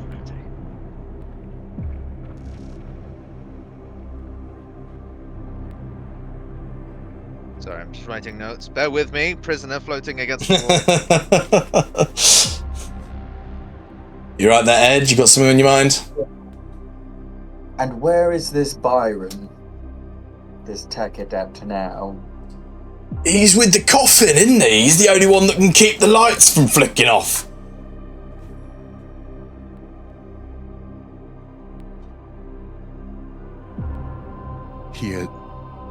He's supposed to be here at 4 p.m., which means the coffin has not gone up on the elevator yet.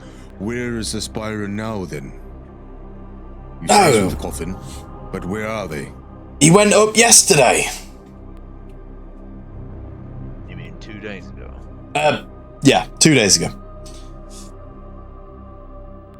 Then why does he have a booking for today at 4 p.m. to go up again? We wanted to get all the rest of the lads up there, didn't we? Not the nicest people who are coming for this auction. We were expecting trouble. Plus all these fracking cogboys on our backs. We needed to get off-world. Looks like we found our passes. Yeah. Where are they now? Your boys? I don't know, do I? They've left me in this fucking jail. A little bit tighter again. Poul here can crush you against the roof if you wish. Maybe he might be able to pull you through the bars without all your limbs coming off. No. That's a good experiment. I'm willing to give it a go. And he sort of slowly racks up the intensity. I don't think I've ever seen someone being pulled through cell doors before. Have you, Poul? No, anytime recently, and not one of your particular makeup. Look, what do you want? What do you want? Do you think his legs and arms would stay attached? I reckon that one might, the metallic one, but anything squishy, I think. Hope you know a good ripper doc. It does depend on the amount of force being exerted to which part of his body's being pushed through. And, well...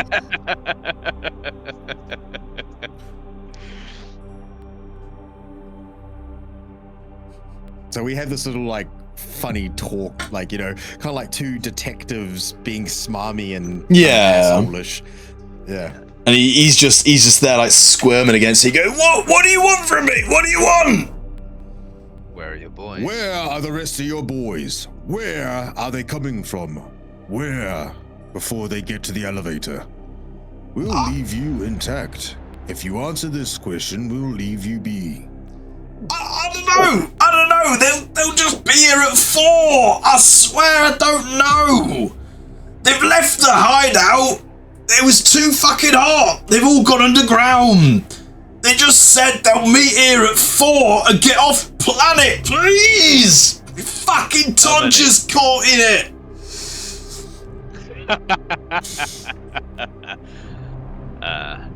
How many? Hold please. It's 12. A group of 12 taking the elevator at 4. We don't know where they are, but we know they're going to be here. Now... No, it's 9, sorry, 9, not 12. 9. Open combat in such an area like this would draw eyes. However, we've already planted the seed that this might be Xenos and heresy. We should let the tech adepts here know of what comes their way, and that what is coming here is corrupted and heretical. That we will wipe them off, and in payment, we will use their passes to get up the lift like we so requested, as payment for cleansing this holy place. Paul turns to the camera and say, "You guys heard that right?" As he sort of communicates with the people presumably behind the camera. We'll take their places on the elevator. If the heresy is here, the heresy is up there. They've already gone up. They've already admitted to it. Attacking the Mechanicum. What a foolish endeavor. We do not ask for payment, all we simply ask for is passage, and in so we cleanse this place of their filth. What do you think, Paul, Magenta? We don't know where the hideout is, but we know they'll be here at 4. We wait. Agreed. We wait. I guess we let the relevant authorities know, get the civilians out the way, and, well, I get to itch that trigger finger of mine. But we should leave at least one of them alive enough so that we can squeeze some more information out of them.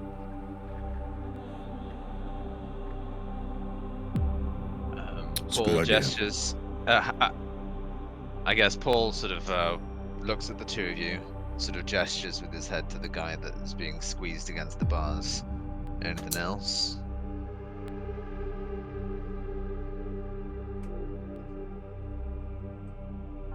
He asks Argenta and Gerhardt.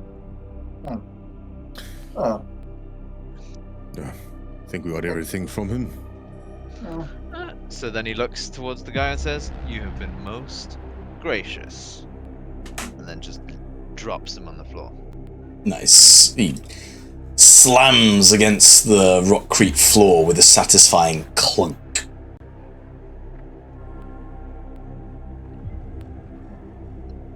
Let's forewarn the workers here. Make sure it's clear enough at 4 p.m. We'll meet them outside on the bridge. They do not enter. Indeed.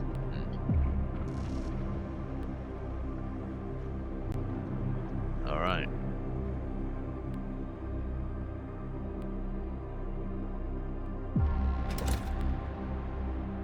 No red bands around here? No? No.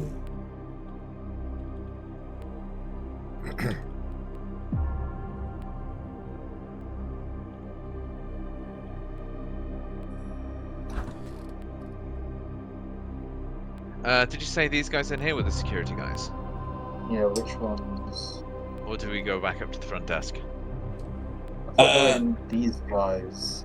Hang on. What are you trying to do, security guys? Yeah, we want to talk to the security guys. There's a room you've not been in yet. These guys are just clerks on the desk. You got the guys who let you in, and then there's a room you've not been in yet. Oh, right, okay. Or is it back or? The one Down over here? here. Ah, yes. Come on, my I lord. say we want to talk to whoever is in charge of security. You enter the room. See one of the tech adepts sat behind two cogitators. He is eyeing you closely, having listened in to what was going on in the jail cells.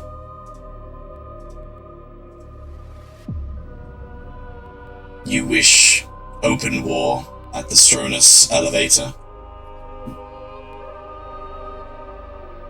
No, of course not. We simply do not want heresy on the Stronus elevator or going anywhere else. Isn't that right, sister? Oh. Yes. Tech adepts, Right. these people have attacked the Mechanicum, and they have stolen property from the Mechanicum. You And they're mustn't willing allow. to sell it off at auction. We must apprehend these people on behalf of the Imperium, and we request that all civilians and workers are kept at a safe distance. We won't do in front of the elevator. We can catch them before they enter, perhaps in the main hallway. We will deal with them there. Or you could simply deny their access and give it to us for their ride on the elevator. You'll know who they are. Anyone with a red arm. Who are you three? Why do you stand before me as if you own the place? What power do you have to deny the cog of the Stronus elevator, the very life force of the Gilead system, pumping its wares to other planets, supplying the Absolvers, the Sisters with their armaments, their ammunition? You wish to delay this, you wish to obstruct this sacred process of the Omnisire? The way I see it, it's already been obstructed. We are doing our best to unobstruct it. Something has been stolen from you. He, taps at the cogitator and just says, my record showed no lapse. Inefficiency, the Stronus elevator is still running at 101% efficiency. I do not see the disruption. Well, it wouldn't be a disruption if we just simply took their spaces. The elevator would go on time. You'd just be denying heretics.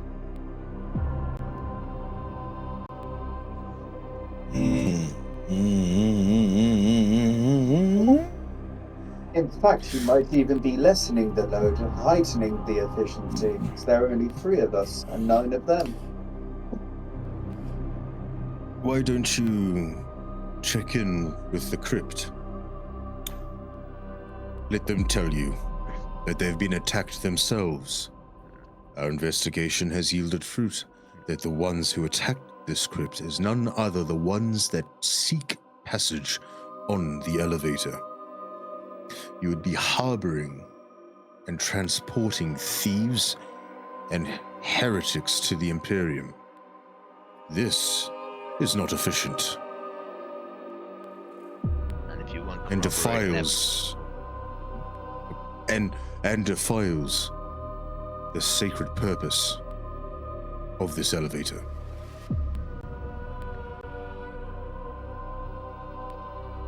And if you contact the crypt, ask for Lexum. I'm sure he'd be all too willing to corroborate what we have found. We've been given a name. Paul's gonna name drop. Lexum. Loxon? Oh, Yeah, Loxon. that's Loxon. Oh, the guy Lexum. that approached us after we. Yeah, that's left Loxon. Loxon. Sorry, Um, Loxon. he eyes you both. I fail to see the logic of how having less space utilized on the elevator is more efficient. I wish for 100% capacity for 100% efficiency.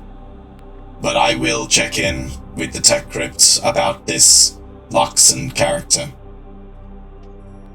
What about the quality? Not just the quantity. The quality of what you ship.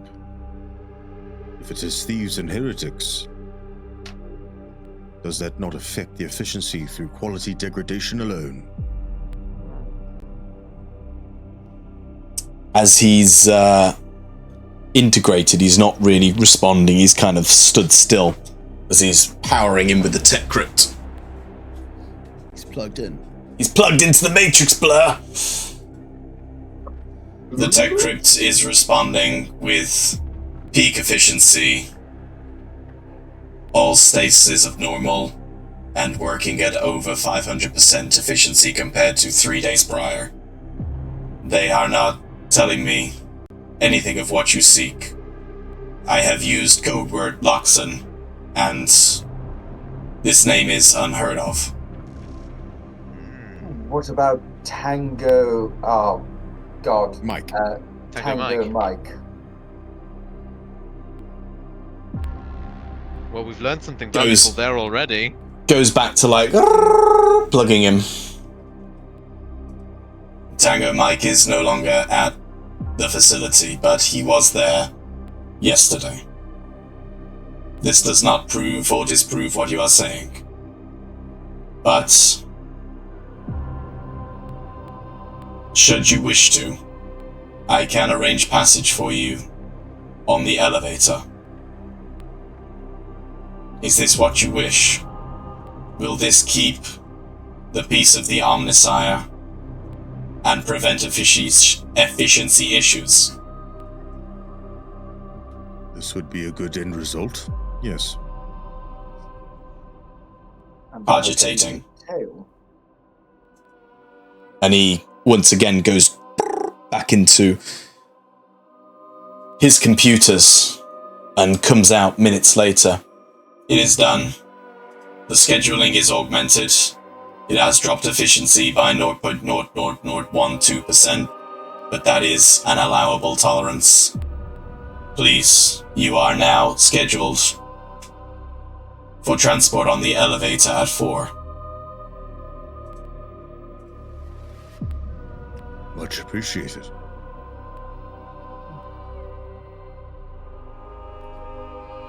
Good day. As he gets back to his work. Ooh, that's a big one. Well, not quite how we saw we were going to get on. But regardless, the result is the same. We're on that elevator at the same time Byron is, and the same time as those red sleeves. Indeed. We must never let zeal cloud our judgment. And well, this could be a good opportunity to tail and perhaps see where these hardwares are going.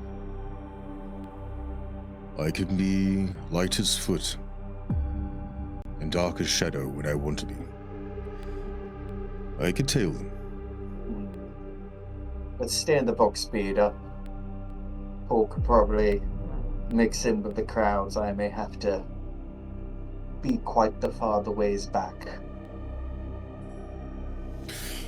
Let's just not start anything on the elevator. We'll tail our lead once we arrive. Try staying conspicuous. And don't draw anything. Maybe not even talk to Byron while he's here. Try pull him aside once we leave. He's already I thought Byron's already there. We just Oh yeah, that's right.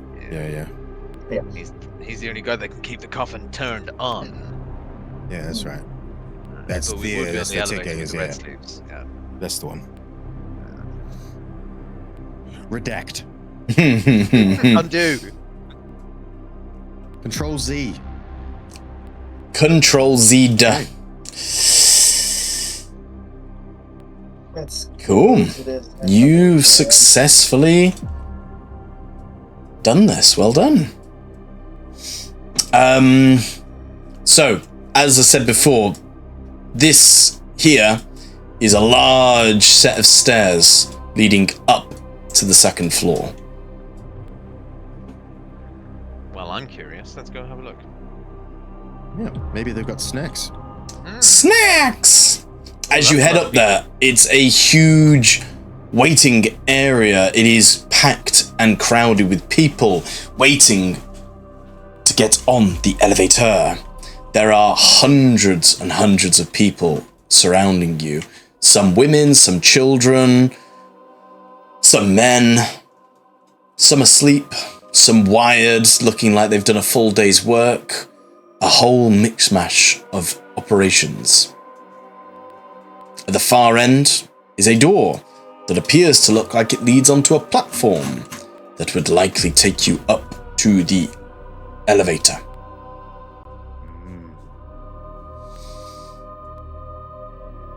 I assume What? Wait. you wait till 4, yeah? Yeah. Cool. Wow, that's a long time waiting. That is a long time waiting. That's a Metal Gear long Solid waiting. time It's much waiting. dark. As Meditation. nice. Yeah. As time ticks on, people falling asleep on the floor. It is a crowded mess, almost a cesspit, as people are waiting and waiting. As time progresses, more and more and more and more people are turning up. It's now becoming you're packed in like sardines. It's uncomfortable, almost a breaking point. Gerhardt, you taking up the space of maybe 3 men are becoming a bit of a focal point as people are just trying to get up the stairs and get ready to get on the elevator. But as time slowly but surely ticks on, 4 o'clock does tick over, and as soon as it does, the big heavy doors opens up.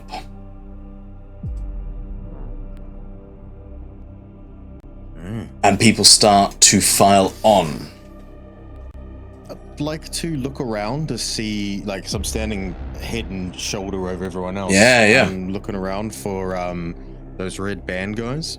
Yeah, please give me a DN...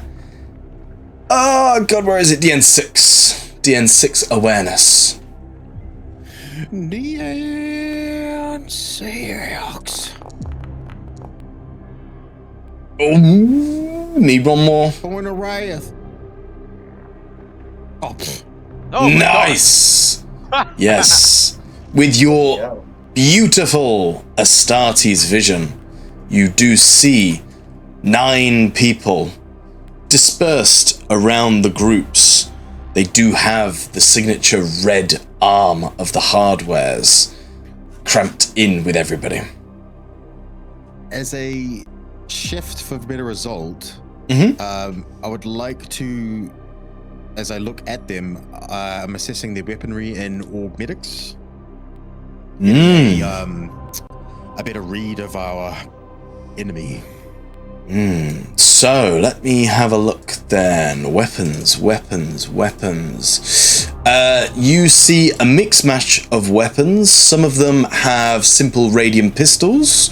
Some of them have plasma guns. 1 or 2 of them have an arc rifle. And one of them, I believe, has a stub carbine, a plasma gun. That's right. Ooh. I say to Agenta and Poul, I go, some of these gangers are heavily armed. Plasma weaponry. Alright, well, let's keep the peace for now.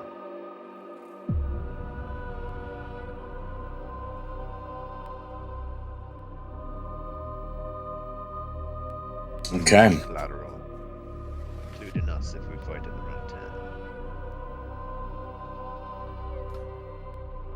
So, It's no joke.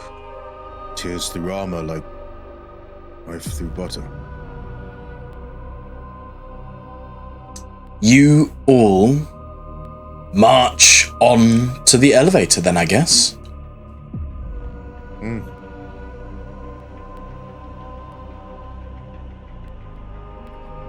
Yes, we do. Oh, that's You- a lot of tokens. Me tokens gone funny. Oh no. This is what I get for over prepping.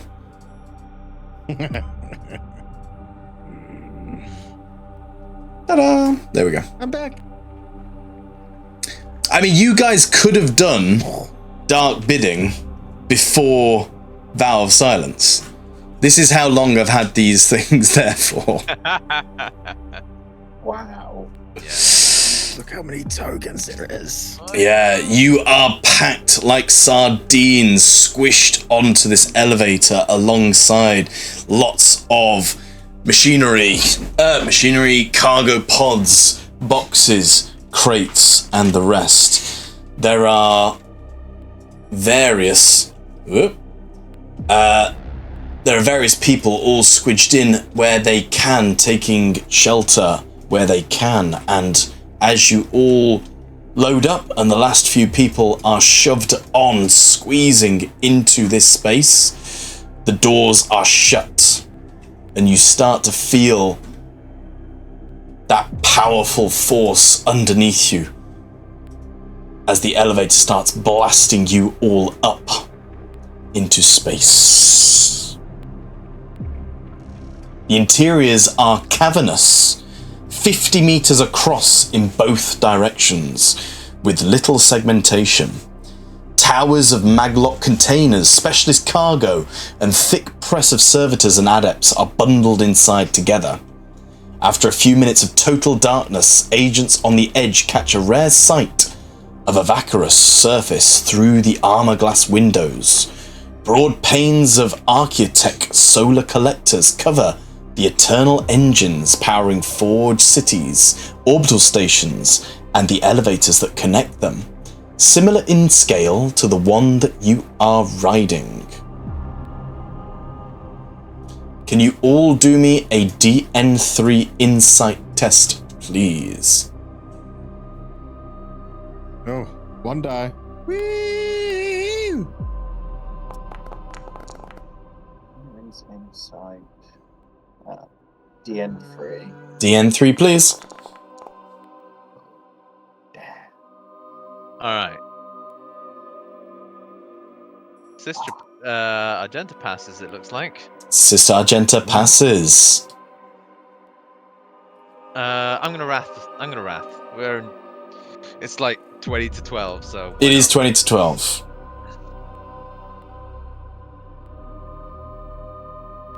Amazing. Poul, Sister Argenta, you both do see in the middle of the room. You see the hardwares have started grouping up together, that notorious red arm that has been such a pivotal thing for the hardwares. You can see in their faces, they look nervous. They look scared. Cramped in here. Things have not gone to plan. And just as the elevator starts to hit some turbulence as it passes through the stratosphere, Argenta, Poul, you see one of the gangers raise their weapon. And that's where we're in tonight's session. Wait, Gerhard doesn't see it? No, you didn't pass the insight. Wouldn't there be awareness? I thought that, but I'm literally reading off the book. And it said insight. It says to predict the imminent violence. Rather than seeing imminent violence, it's saying predict the imminent violence.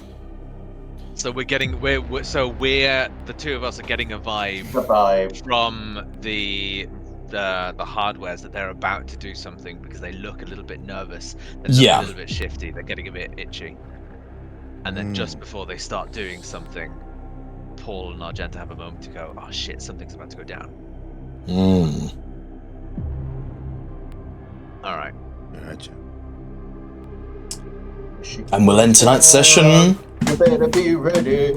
with that.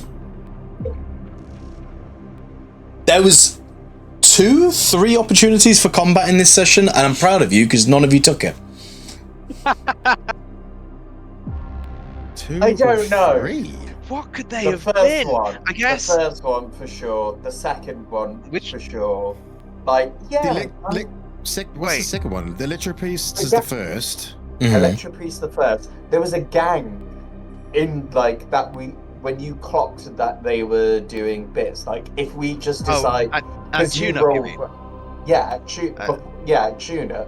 You could like any of us could have gone. Oh, hey guys, what's going on here? And they're a gang. Yeah, these are not clearly supporting the Imperium. Die.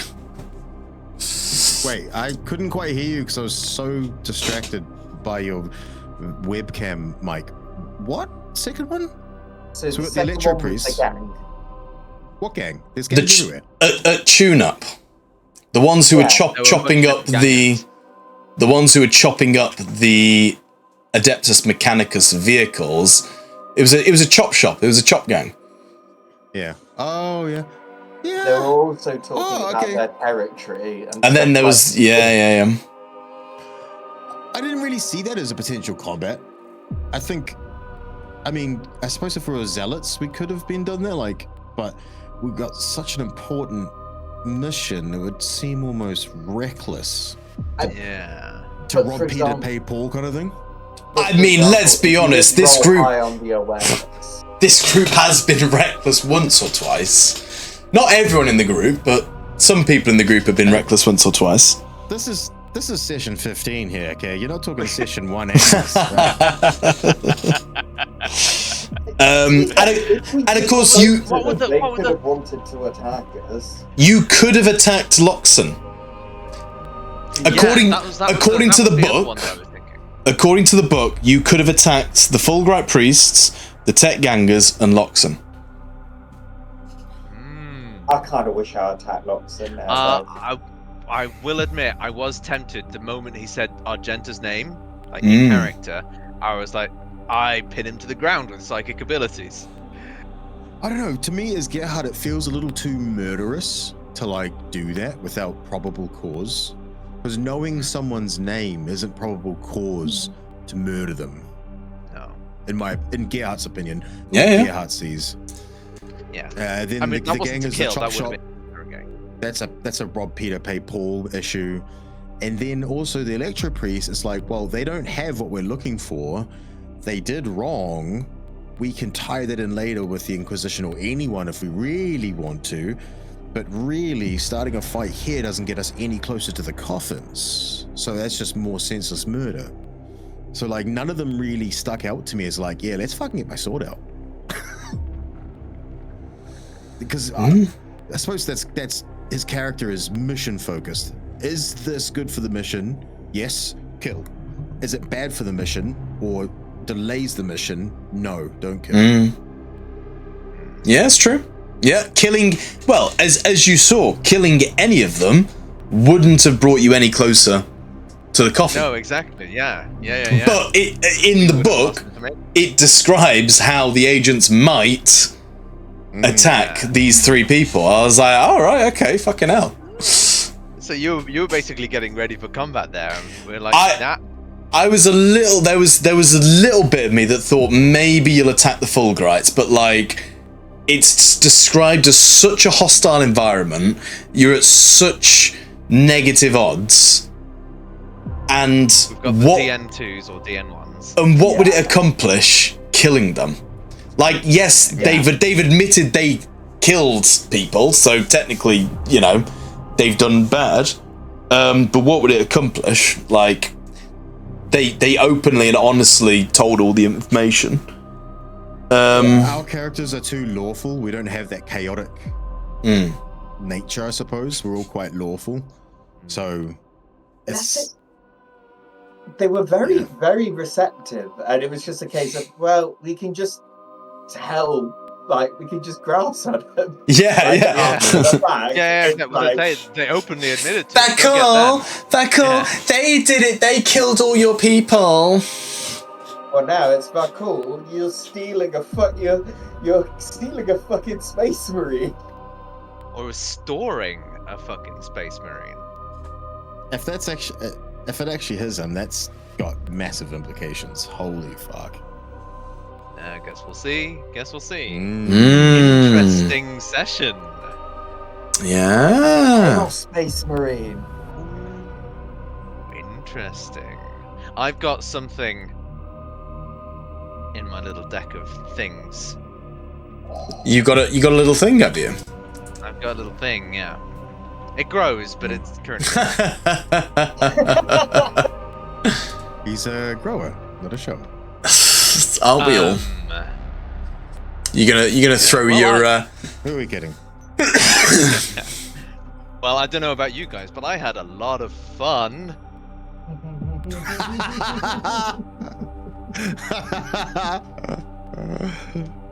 Wait, Hint, what? Fucking hint! What?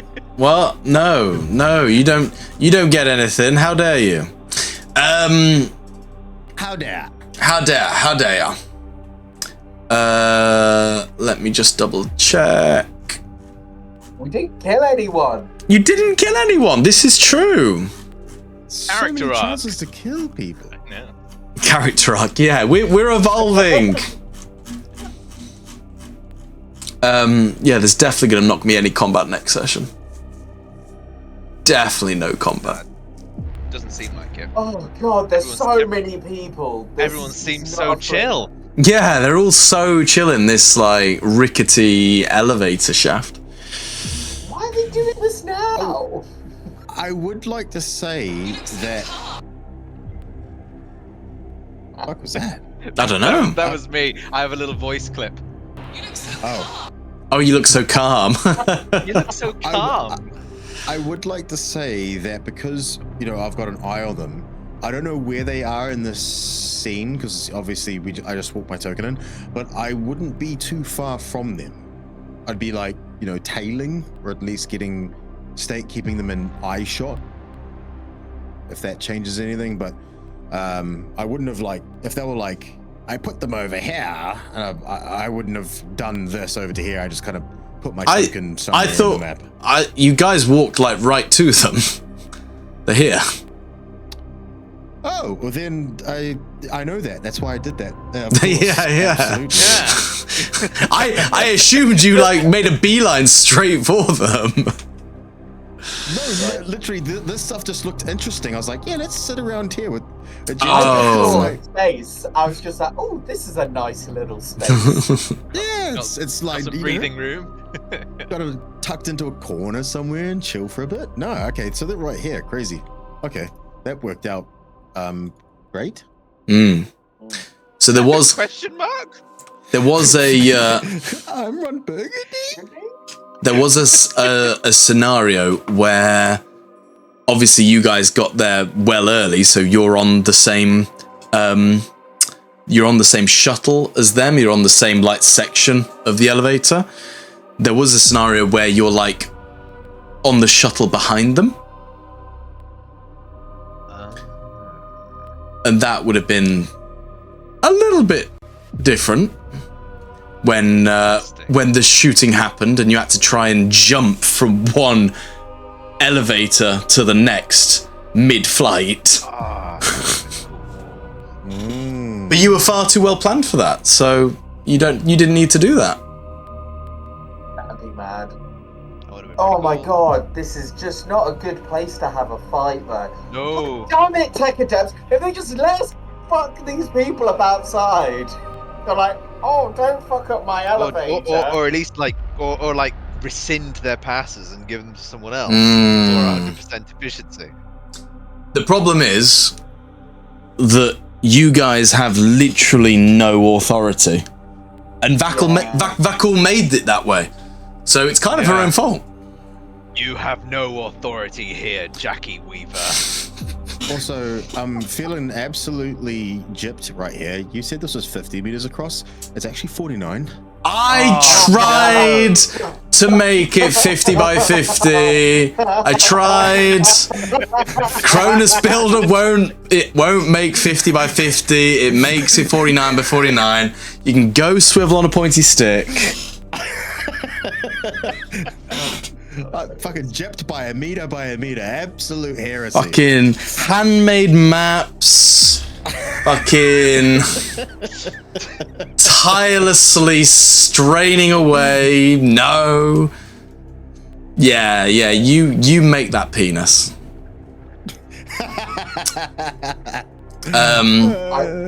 I feel like this isn't a good time to ask for XP then. You all gain your 3 XP for having a wonderful time. I hope you had a wonderful time. I hope you had fun. I was getting a little bit worried there when James was just like, so what the fuck are we doing?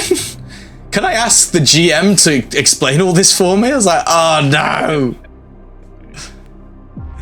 Done it I wrong. was getting a little bit lost. No, I was getting a little bit lost in the source. There was a lot going on. Yeah, There was I a did- lot going on. We did have a Cool, good though. summary. Yeah. We were just doing actual investigation work instead of like shooting and then finding out afterwards. Like, oh yeah, actually. Mm-hmm. Wait, So- I can find out things without killing them and eating them? What? But Ooh, not They seen that never told ability me in a that little in while. scout training. So you I've just got to eat someone. there's in the book there's a scenario where they've thought that some players might follow up on the fuck me, Latin bitch words, secutatorii lead, right, which is half a planet away. And they actually play it out in the book. Like, yeah, if they want to do it, they can do it. It'll take a long time. And this happens, and this happens, and this happens. And all you find out is that, yeah, we wanted to take down Vakul, but didn't want this to happen, essentially. But, Great! yeah, it's like, thanks for that, like, 2 hour long, like, 2 hour in real life fucking. Yeah. Anyway, there you go. You all gain 3 XP. Well done. Nice. And we will see whether we can defuse the situation next session. yeah. Oh, sounds like we have to defuse it with killing cunts. Defuse it with my bombs. I do not have weapons that are good for shit. I guess I can hit them with the flamer. What, your flamer? I know. And a heavy bolter. Fire in space is great. Yeah, especially in a crowded space like this as I well. know, that's what I definitely mean. gonna All go my well. weapons are not made for crowded spaces. Sounds Oh, fuck. sounds like a you problem. I've just killed 30 people with my heavy bolter. The way she fires it, yeah. Fuck. They've got a, by the way, they've got one of them, or at least some of them, or one of them. How many did I count with plasma guns, by the way? With my shift let me just double check. So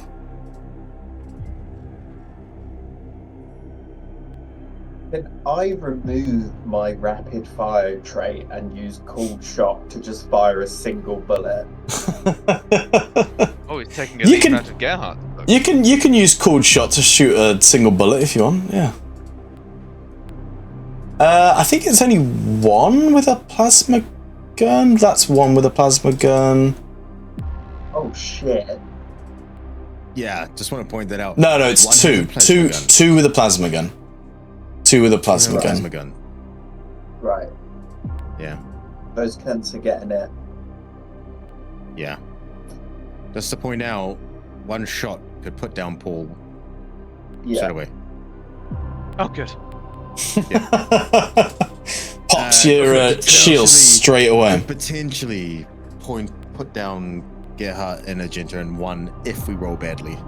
Oh, fuck So, bastards. We've got hang the on, how glory. many did you say had that plasma weapon? Two have the plasma gun. Right, okay, I'm crushing them immediately. Right, bye bye stream. Bye! Bye, stream.